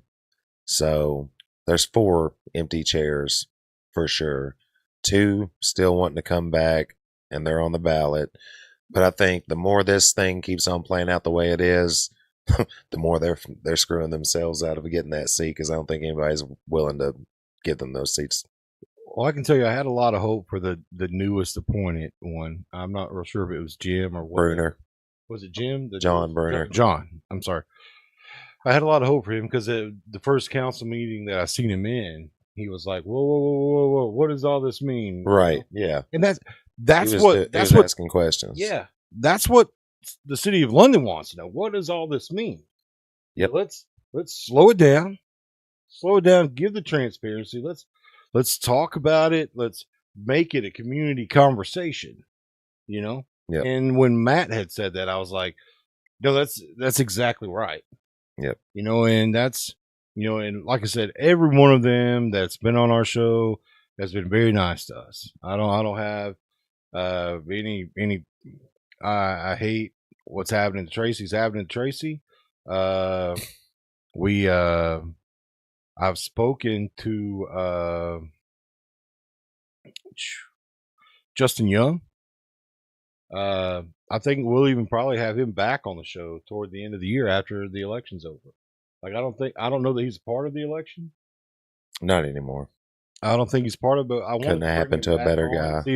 See if he could give us a better idea of what was going on while there wasn't a storm. You know what I mean? I got nothing for that guy to say nice, so I'm not going to say anything. No, I get it. I get it. I get it. But he was willing to come back on after leaving the city council, right, to kind of give perspective of what was going on without being so tied to it. Is what my hope was, and that was, again, just for more transparency. Right. I think that, and this is my opinion, I think that the city council, they all know they're going to get voted out, so they're doing everything they can to hurt London, because ain't nobody stopping them. Yep. Well, they are certainly moving fast. Yep. Yeah, and if they would have spent as much time as they spent trying to get Weddle out and help it, and helping the people of London or the London community, they could have got stuff done. Yeah. And but that was the argument the entire time, right? Yeah. While we had them on the couch, yeah, or in the chairs, it's like, hey, listen, what's got to happen where there's not sides, where all this division can stop and somebody can be right down the middle, and I feel like that's going to end with the new council and Matt Orr. I feel like there's going to be healing, which is exactly what London needs to do. And I hope Matt continues with the path that he's on of saying, hey, listen, we need more transparency. The people need to know what we're doing. I hope he continues to do that. And he's agreed to come back on the show too. Mm-hmm. We were going to have him on the show closer to the election, but now where there may not be one, right, we'll still invite him back before he takes over as mayor to see if his opinion is. Elon Musk said it best when he was on the Joe Rogan show. You can bullshit your way for the first 30 minutes of a show, or even an hour of the show. But when you get to the 2 and 3 hour marks of a show, people are going to know you're lying. Yep. You can't. And that's why we try to keep our show at 2 hours. Is to kind of get the real feel of somebody by the time you leave. Yeah. The people that are watching, has had the opportunity to see them squirm, see them the way they move, the way they answer the questions, the way they dodge the questions, the things that they get around.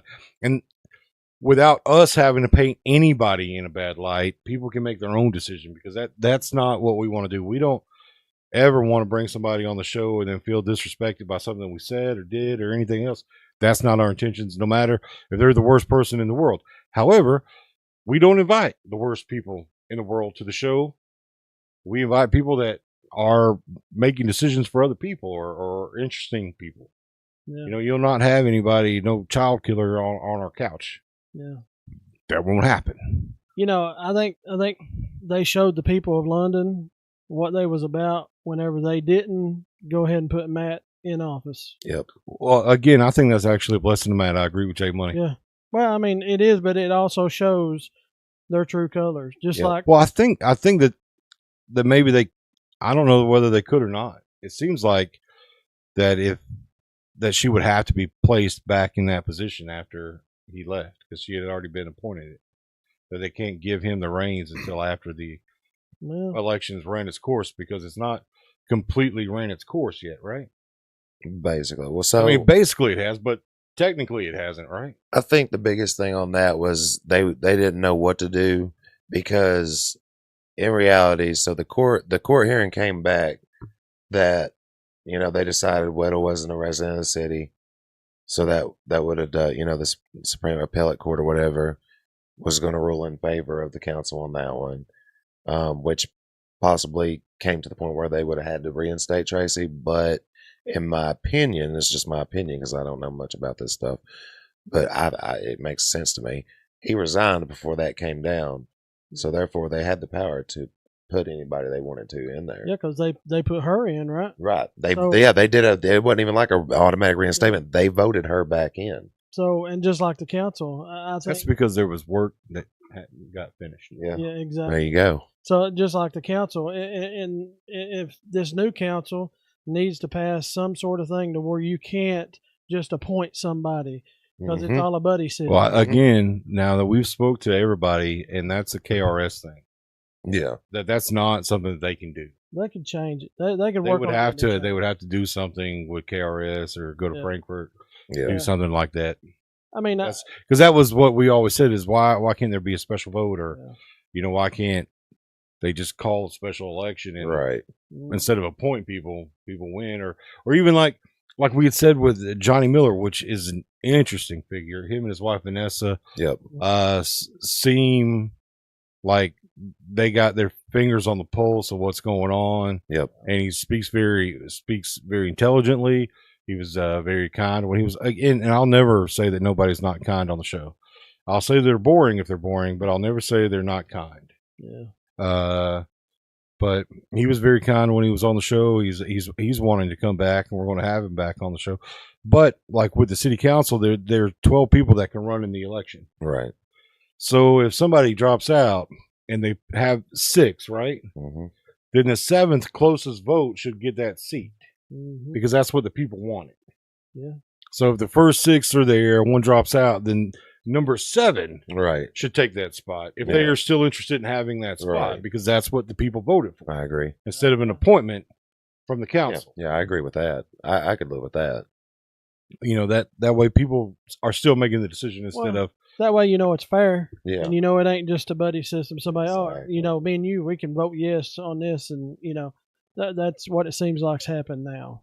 Yeah, London's a prime example of why what they're doing shouldn't happen. Yeah. Shouldn't be happening. So people are still wanting to talk about the Redneck Brawl, so we'll move it back over there. Probably a lot of less lawsuits in that conversation than there is Yeah. kicking and jumping around London. You'll never know what they're going to do up there. Right. You'll never know what they and again, all of our things that we say are opinions. Nothing personal. Nothing personal to anybody. It's just my opinion. I never said this person did this. Yep. It's based on what we've seen and what we've heard. I just feel like you got to say that now. Yeah. Like after the Tracy show, Yep. which we were, Jericho being on the couch is or being in the chair is as much of a ticking time bomb as I can sit next to. because he says what everybody's thinking. Yeah. Yeah. He says it. He is the no sugarcoating. He is the no coating, and I'm the sugar to the show, I think. You know, because he'll say it. I'm like, whoa, whoa, whoa, back up, Jericho. Yeah. And then he's like, well, that's just my opinion after he says it. Yeah. You know, he don't start this. He's doing better. He's doing better. If he's watching, you're doing better, Jericho. Anyways, so who would you like to see if you could? And I think I've asked you this before, but because of all the say that you go on and win Tennessee Cornbread, Yeah. Who would you like to fight? Like if you could pick your fight, and I feel like I need to go over and whisper to Kenny what I think you're going to say. That way, I know that Kenny knows that. But go ahead. I really don't have anybody. See, that's not what I would have said. Mm-mm. I don't have anybody because in reality, my whole objective was to get the fight with Cornbread, to work my way up. Honestly, after that, I don't know. I You heard it I here haven't first. thought He's about retiring after this. it. But No, he'll be the one that everybody's calling out videos. yeah, that's more or less what I'm expecting to happen. If Like you are quite frankly the friggin' Rocky in this situation, right? yeah, that's what I was telling. Who was it at work today? I was like, this is like the Rocky Apollo Lee Creed. said you're going to say John Root. I mean, somebody No, that was asked me just that. call out the other fight. Somebody asked me last night if I was going to get on the mic and call him out if I win. Look, if I win that fight, I know there's going to be a lot of people hollering my name. That's going to want to fight me just because of, of that cloud or whatever you want to call it, that attention. And I've seen even people already writing me off to know where they're like, well, I got Cornbread next after he gets done with J Money. They keep the same energy. Everybody that's saying that, you can have them after we're done, win or lose. But make no mistake about it. I win this fight. I'm like an open buffet. Come and get all you can eat. Because at that point, I'm like, everybody's doubting me. Besides the people that really know me, there's a lot of people out here on this that's supporting me. I appreciate that wholeheartedly. But as far as the masses, people think it's going to be a one-sided hammer, and Cornbread's going to do the swinging on it. So just keep that same energy, man. Because after if I can win this, because I don't want to be too cocky and say when I win this, but at the same, like I said, I'm fully confident I have all the tools, the skills prepared to win this fight. If nothing shady goes on, or I just don't get caught. I win this fight. I don't even know what's next, and I don't even care what's next because I've hit the pinnacle. If I beat Cornbread, I've hit the pinnacle, and nobody's beat me. I see somebody hollering, Georgia. Listen, See, that's what I was going to say. That's what I would have said. Is if I was going to whisper to you who I thought he would call out, I would think that's who he would have called out, just because that would silence. That would be the this is the baddest man we've ever had in the ring. I mean, because I don't even know if George Outlaw's even fighting anymore. I don't know if he is or not. I think I heard somebody say he might be coming back. Yeah, I've heard whispers that he might be making a return too. But can you imagine that, right? Because that is like no, money.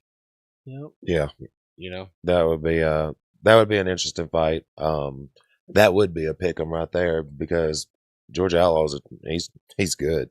He's trained. Well, he's undefeated, right? Yeah, he's trained. Well, not only that though, if you actually watch him, he's smooth. He's technical. He can move. Like, he looks like a real boxer in there. If you go back and watch him versus Tennessee Cornbread, you'll see what I'm saying, dude. Like, he is slick with it. You seen him fight? Yeah, he's slick.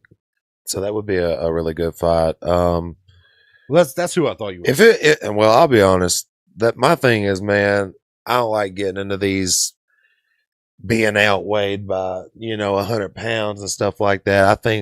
I'm pretty sure that guy was bigger than Cornbread. He sure looked it anyway. But a good a good match that really would interest me, honestly, just for the challenge. As much as I can't stand it, can't stand him, probably Sasquatch. Yeah. Just to be another one of those guys is like, I put that big Even belly though bumping he's thing going down. to bump her Know for exactly you what to he's death. going to do.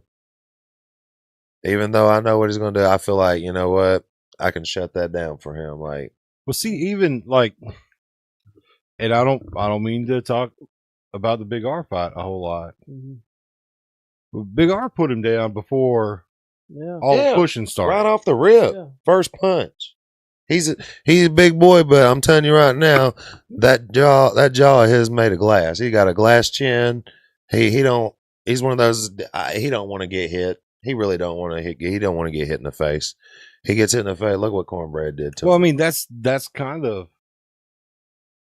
factual, right? Yeah. I mean, that's the reason why he charges at what is he, 6'10" or 6'7"?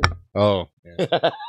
He wants to push him up against the rope. Right. Right, and then play pitter patter shots That ain't like he's knocking on your head. like or Logan something. Dozier was talking about how disappointed he was in the fight. I was disappointed in that fight. I was disappointed. I was there live. It Everybody pissed me was. off. I mean, that was one of the first Poverty Tales losses. So, but I met Logan. He's a great guy. Yeah. Yeah, He was that's pretty accurate, Leanne.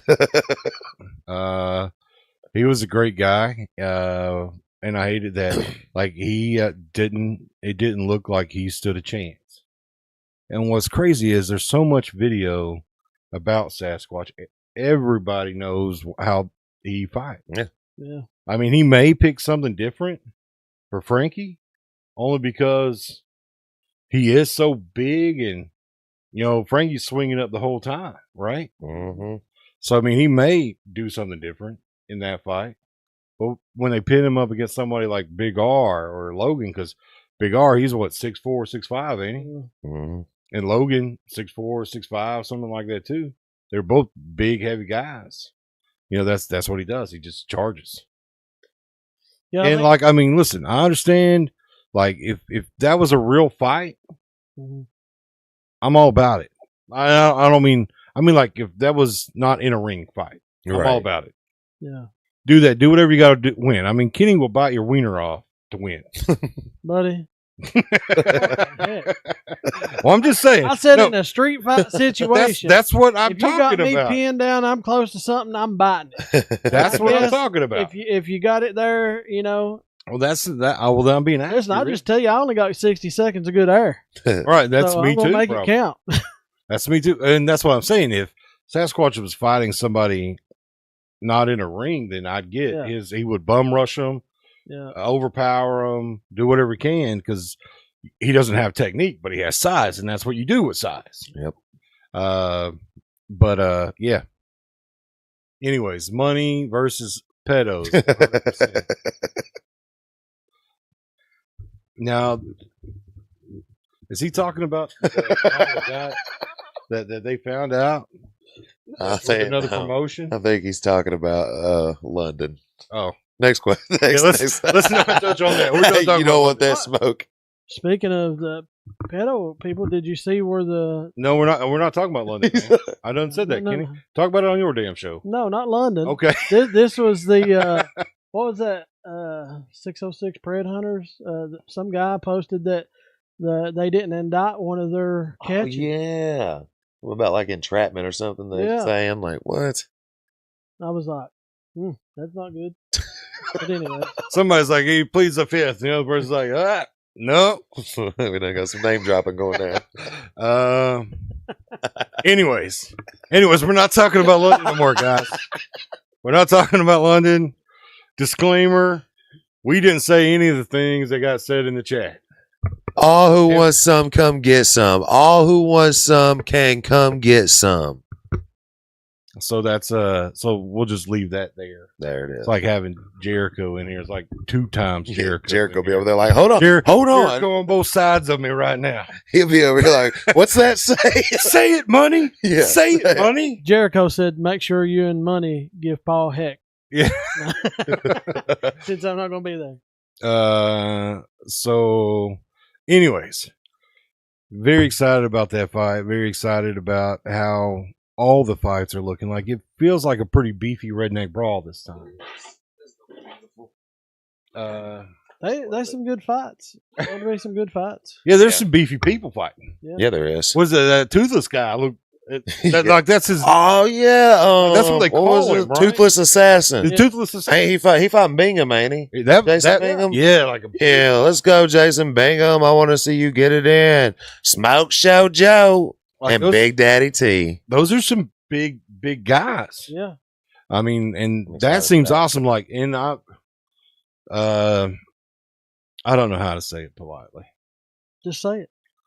Your opinion. Yeah, we'll help you. Well, I mean, the last one was just everybody calling everybody out. There wasn't, and it was teams. You know what I mean? It wasn't really like Right.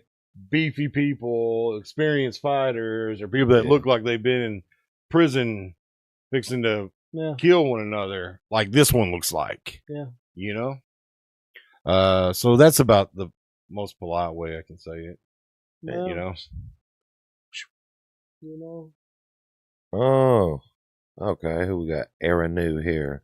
How many venues have you fought at, Jay, and which one is your favorite? That's a good question because I fought at a few.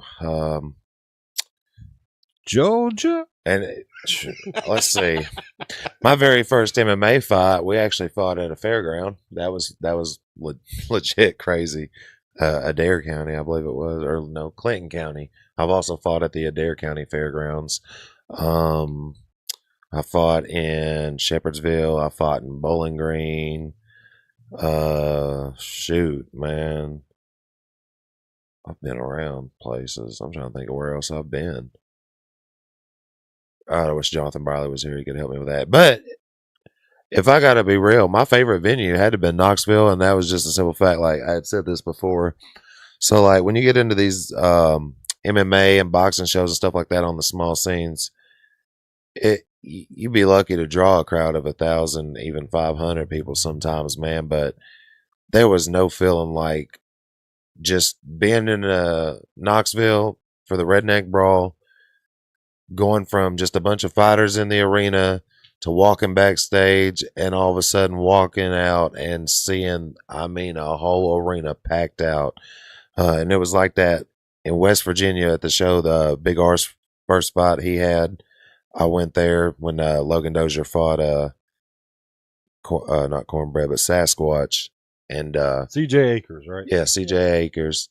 And seeing that crowd then, like, it was surreal to me because I've been in a few places, and to see numbers like that off of something just like it didn't make sense to me. That's when it really hit me, like how big this really was, how big the Redneck Brawl really was. Like, it makes your regional MMA things look so little compared to, like, they're selling out fairgrounds, or at least attempting to, versus selling out like basically like the Corbin Arena or something, you know, like the WWE's coming through or something. Like, right. It amazed me at how many fans really engaged with the Redneck Brawl, and that's what made me want to be a part of it. So without a doubt, being in Knoxville that first time so far, it's been my favorite venue to fight at, outside of just, you know, fighting at some local fairgrounds, just because I always wanted to do like fight outside. Most of the time we're in like convention centers and stuff like that. So, man, I'm very excited to see what Johnson City's going to look like when we go out there. You know, I'll be riding this Redneck Brawl till the wheels fall off. This is like my little farewell tour. You know, I don't have a pro career and live that lifestyle enough to chase that dream, and now I'm up in age, so just having fun, man. And I'm excited for wherever this takes me. Well, I can tell you as somebody that not the same. So like I'm a DJ. When I'm not doing the show, we're dancing for money.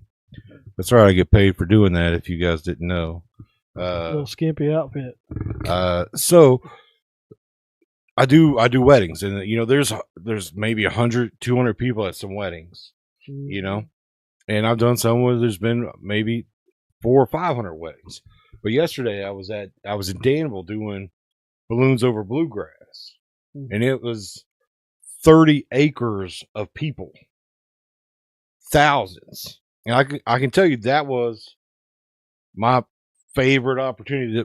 The moment you get to do what you love Exactly. in front of the biggest crowd ever, that's always the best. Yeah. Yeah. Yeah. You know, nothing like it. especially when you don't get to do it every single day. It would, like you said, that was your first fight. Hmm. Now, when you get 5 fights underneath you, Right. then you're going to be able to say, well, you know, I had a great time in Yeah. Johnson City, I had Yeah. a real good time in Yeah. Knoxville. Let me get Let a me few tell more you about- fights in. Let me tell you how Cincinnati went or Right. whatever, you know.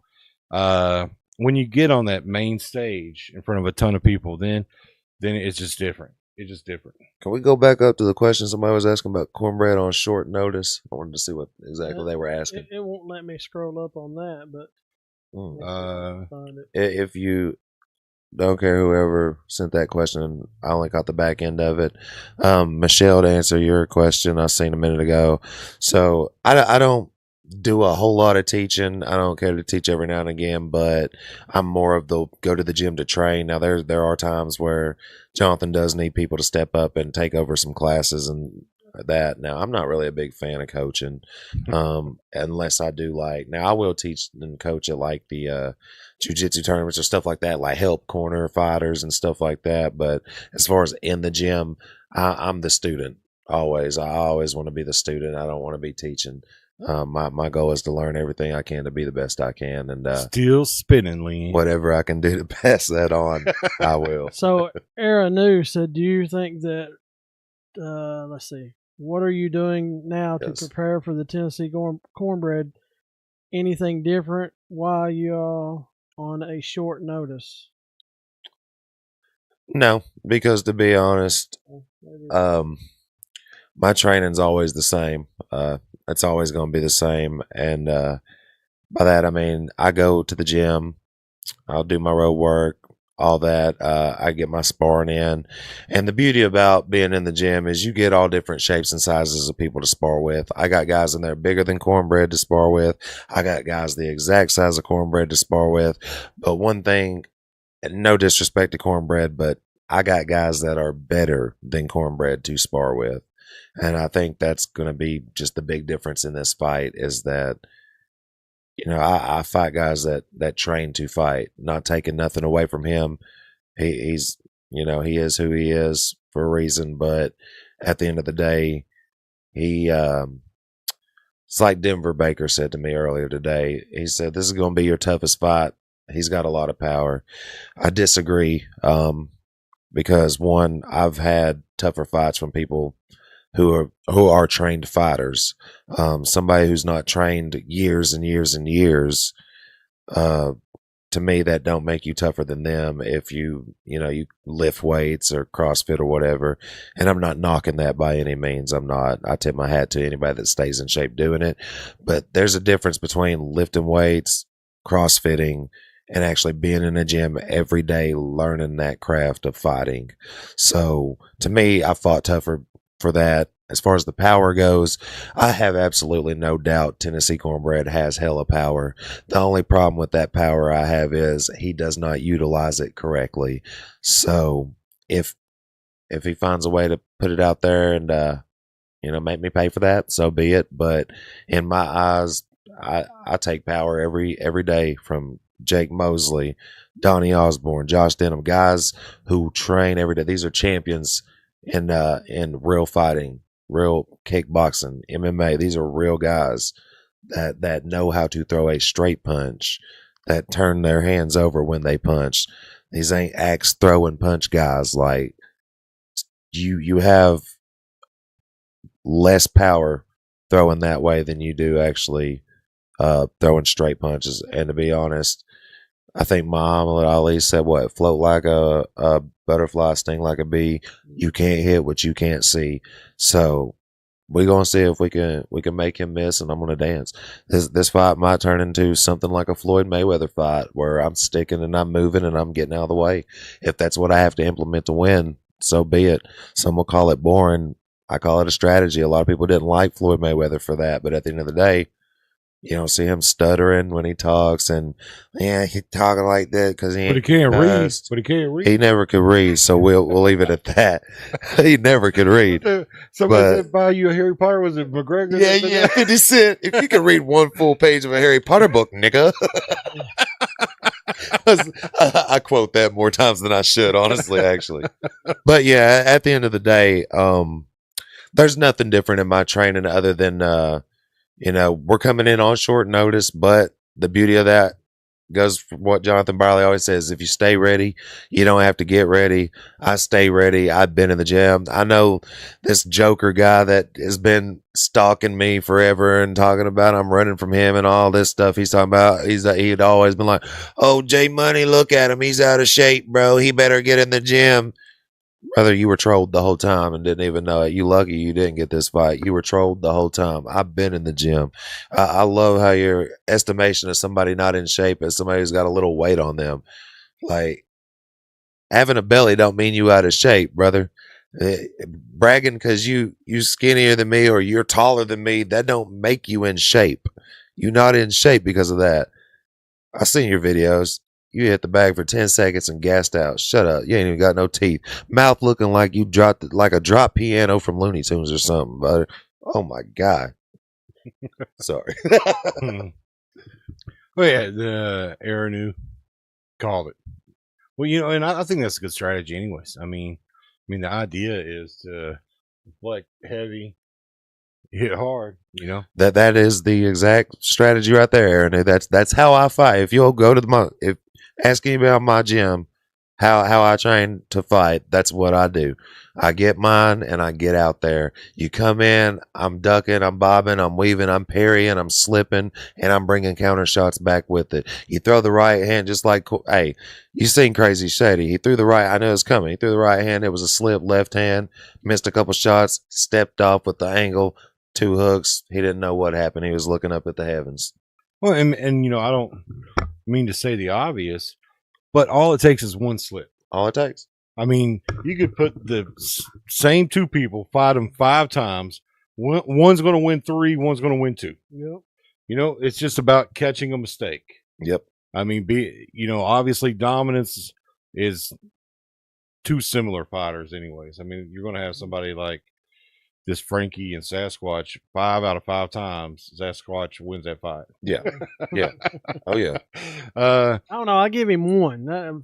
4 out of, Yeah. But I mean, Just if you slip take up once. if you take good fighters, Yeah. it's all about a mistake. It's not really about anything other than a mistake. If they're both very talented, both very skilled, somebody's made a mistake, somebody's countered. That's how they win, right? I mean, so I mean, the best thing to do would be to kind of lay back and wait for a mistake to be made, to counter on it, That's like one of the little, I don't know if I can't remember which one it was, Little Fire, Little Smoky, son. He caught him just right. Just caught him right, didn't Yeah. Was it the Fire. Donor twin. Donner twins? That's what it was. That was cold blooded. That was a hell of a blood. Oh, then he laid down on the mat after he did it. Ah! Put his hands up on his. Yeah. Lay down, go to sleep. Them guys are funny. Hey, win or lose, Aaron, I will buy that man a beer. News. Hey, my boy News and Drama Facebook. Hey, man, let's kill the myth, man. To be fair, I let the man gain his eyesight back. The Poverty Tale said that. 5 or 6. It's 6. Poverty Tale said that. What? They were talking about your fight. Oh, was it? And they talked about you being a gentleman and stepping back. Yeah. I mean, in reality, a lot of people going to be like, oh, you whooped a blind man. No, not technically. If you want to get technical, I let him gain his eyesight back, and he was not blindfolded when I hit him. Now, you do got one part right. Crazy Shady did not see those 2 left hooks, and I'm going to tell you why. This is the number one thing about knockouts that a lot of people misconstrue. It ain't about the hardest punch that's going to knock you out. It's the ones you don't see coming. Yeah. No, that's right. Oh, well, I'm excited. Are they running it back? Is that so? One of them is running it back with one of them, I think, if I'm not mistaken, and then the other one's fighting a different one. a different guy. He's fighting like the welder guy, Wild Man the Welder or something. His name is Yeah, I think the the one, house ankle bracelet. One of them's the got Donner it. Oh yeah. the Donner Isn't twin- that crazy? Like I don't know all their names, Yeah. so I just pick out stuff about them. I'm like, oh, you know, the one like man, the guy that's toothless. Yeah, Yeah. You know. Hey, it's hard to keep up with these It crazy is names. though. It really is. Uh, So I kept it simple with J Money. Like, Yeah. well, and I know that 3 months feels like a long time Yeah. for people that are just watching the pay-per-views or whatever. Hmm. But when you get to know these people, it's almost like it's right after the next one. yeah, Like, and there's so many more people moving in. yeah. Right when you think you've known everybody, you talk to everybody. Yup. There's That's how I felt with this card. I was like, who are all these people? 22 new people. Yeah, What? Yeah. it's crazy. Everybody trying to get that dollar. Yeah. Well, I mean, if you got again, was it Smoke that knocked the Bonner twin out? Donor. There's a little fire. And Lil Fire, Fire. knocked the Donner twin out. Okay, so knocked him out. That was impressive. Yeah. Obviously, bring him back. Yeah. You know, when Money was talking about not having a fight, I'm like, dude, you got a first round knockout. How do you not get invited back? Anybody that gets a knockout should get automatically, we're bringing you back. Yeah. Yeah, Do it again. yeah, I agree. You know, I think that should be the stamp on whether or not you come back. Yeah. Yeah, And then obviously, if you had an awesome damn fight and it went to the end, all 3 rounds was awesome, da da da da da. You know, but yeah, I couldn't understand why Money wouldn't get picked up. It's like, man, he got a first round knockout. How can you not say, I want to see more of that man? Yeah. You paid him there for 3 minutes and got 24. right. He still owes you 2 minutes and 37 seconds. Yeah. That's a good way to look at Oh, it. thing, yeah. Yeah. But man, when 2,000 people put in an application, Right. it's hard to, and then they put a video in with it. Yep. It's hard to. No, it's not. I mean, It's really not. I want to see people get knocked out. You know, people that are paying want to see people get knocked out. yeah. You get the knockout fights, and then you get the dragon fights. I could do Like without a Sasquatch. There's as many knockout fights as there are really good fights in the Yeah. Redneck Brawl. Yeah. And that's about 6 Yeah. out of 30, 30. 36. So you have the opportunity to bring on 24 more people if you want to. 24 new people if you want to. Right. Yeah. Bring out, keep your fighters, keep your knockouts, Hmm. and then bring in new people. Let's talk about main event Pizza Boy. Anybody thinks he's going to win? We'd already spoke about him. Yeah. If you had got to the show earlier, news and drama. We'd already spoke about him, news and drama. Nobody thinks he's winning. Well, there might be like 1 or 2 in the comments, but I mean, nobody, nobody sitting right here right now thinks he's winning. Right. All those people from Hazard are going to be heartbroken. You know? Yeah. That's how we feel about it. I mean, They're going to be heartbroken by the heartbreaker. Yeah, that's right. yeah. You're going to break all their hearts. What a clever name. Going to come home to Hazard with a butt whooping. I did not want to see that poor guy that jumped off the garage get knocked out. Yeah, what was his name? Jumped off the garage. Yeah, the little bitty short guy that I think he may have fought all 3 rounds, but he was fighting. He had signed up to fight somebody else, and then they gave him a bigger guy. And he guys, forgive me, but he seemed a little special needs. He jumped off the roof onto the trampoline, and he would stick his tongue out after he talked. Big A, was that his name? See, I don't remember that guy. Can't remember. Big A, that's what his name. Big A. And he was little A. He was like Yeah. 4'10" or something. And I'm almost sure he was special needs. And Big A, don't come here and whoop my ass. If you're not, that's fine. I'm sorry. Don't come here on me, my man. I think you can get. Ronnie's not with us tonight. That's probably why you didn't get the text. But yeah, I didn't care. I didn't like little A Big A get knocked out either. Yeah. I was rooting for the guy. It'd be like a But sometimes that stuff happens. But you guys got to go back and watch the first half. If you missed it, we talk about most of the fights that we've already seen. I didn't want to get into the fight card and who I thought I would win because you can catch that Wednesday on the Big R and Kenny show. They're going to be breaking down the fights. They're going to be giving their opinions on who's going to win, their predictions, opinions. And I knew that ahead of time, so I didn't want to do that with J Money because I'm not that kind of guy. I'll talk about his fight, talk about our favorite fights and our favorite people, but I'm not breaking that down. You can catch that on the Big R and Kenny show with them on Wednesday. At 7. At 7. So, J Money. Yep. What do you think? How long do you think it'll take Hazard Heartbreaker to make a video after this fight? When he gets back to his hotel room. You think? Probably. Yeah. You think he'll make it back to the hotel room? He should. Hey, could you send him pizza to Jackson City?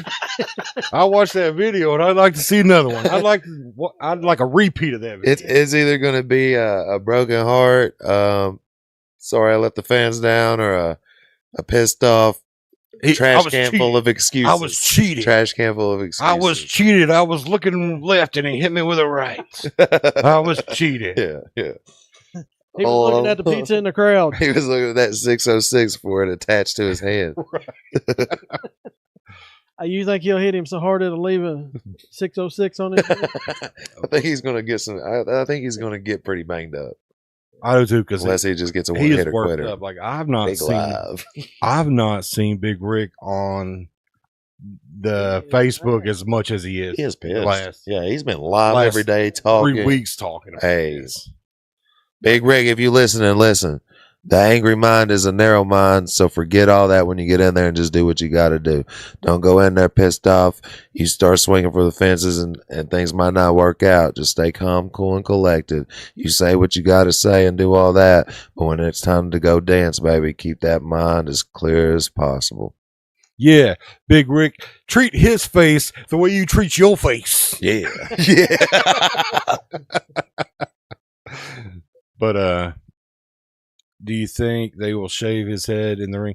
Is that something? Is somebody going to shave it? Yeah, I was curious if that's really something that's going on. I've been seeing a lot of comments about that. Can you fill us in on exactly, is it supposed to, if he loses, is he supposed to? Yeah, well, he did. Big Rick says he's going to cut Brandon's hair in the ring. So I don't know. Oh, I don't so know he's just saying that. Well, can we make sure that fight, there's an intermission after so we can get that fucking shit up out of the ring before we go on to the next?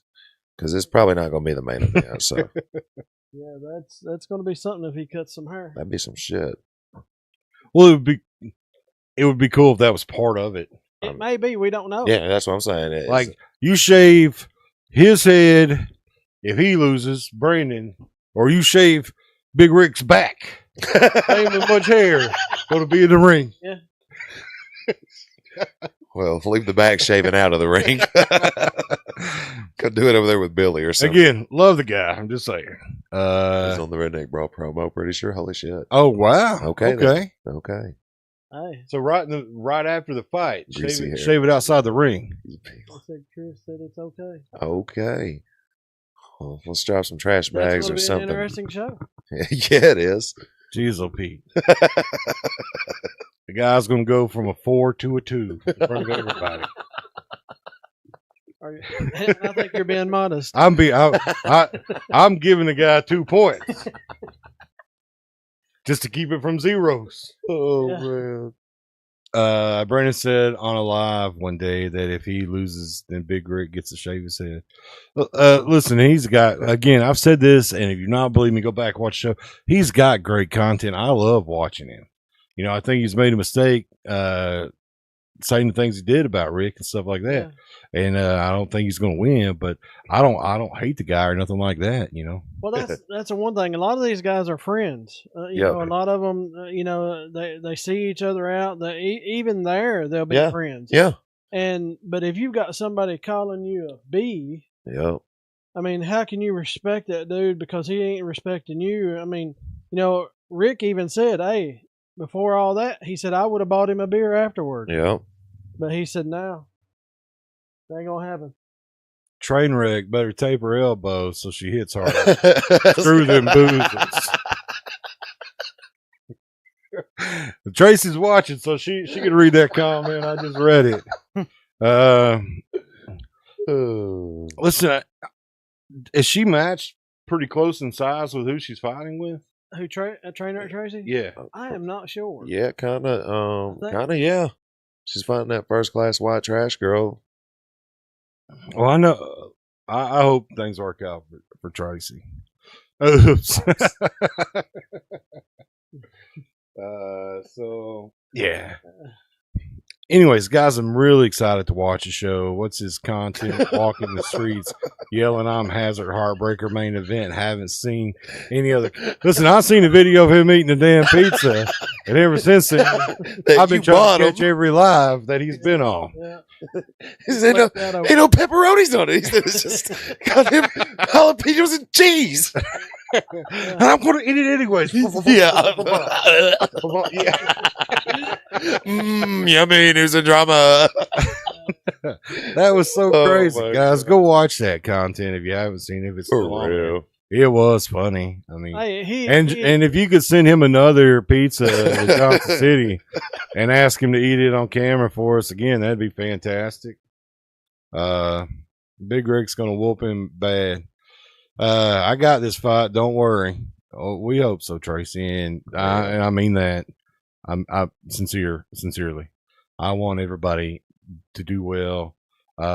If you in the 606, except for the Hazard Heartbreaker, because he's fighting another 606 guy. Recognize the 606. It's 41759 or something. That's right, 41071. No, man, that's Jitty's he is number the one. 867. 309. That's accurate. Yeah.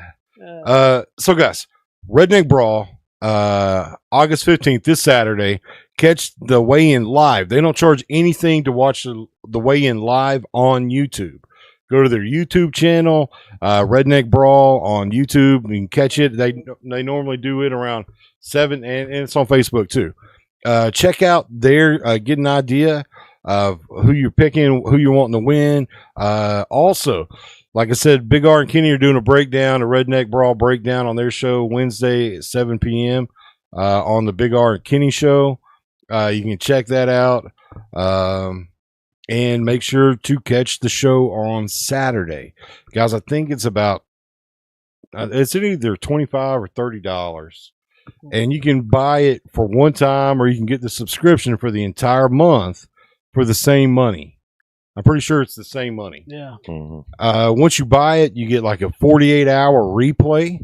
So you can continue to watch it the next day, because these things go way up to midnight.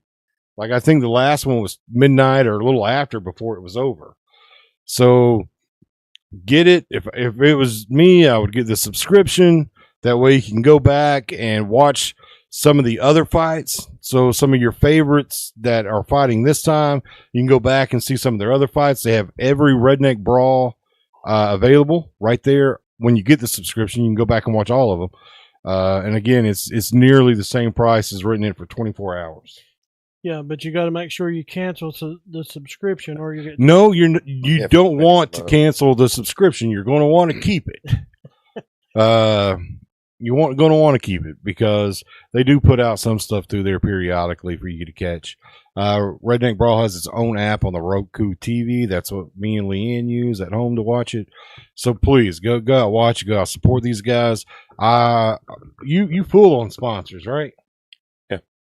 Yeah, I've done pretty much locked in all my sponsors. I've turned in my gear to get all the logos and stuff put on.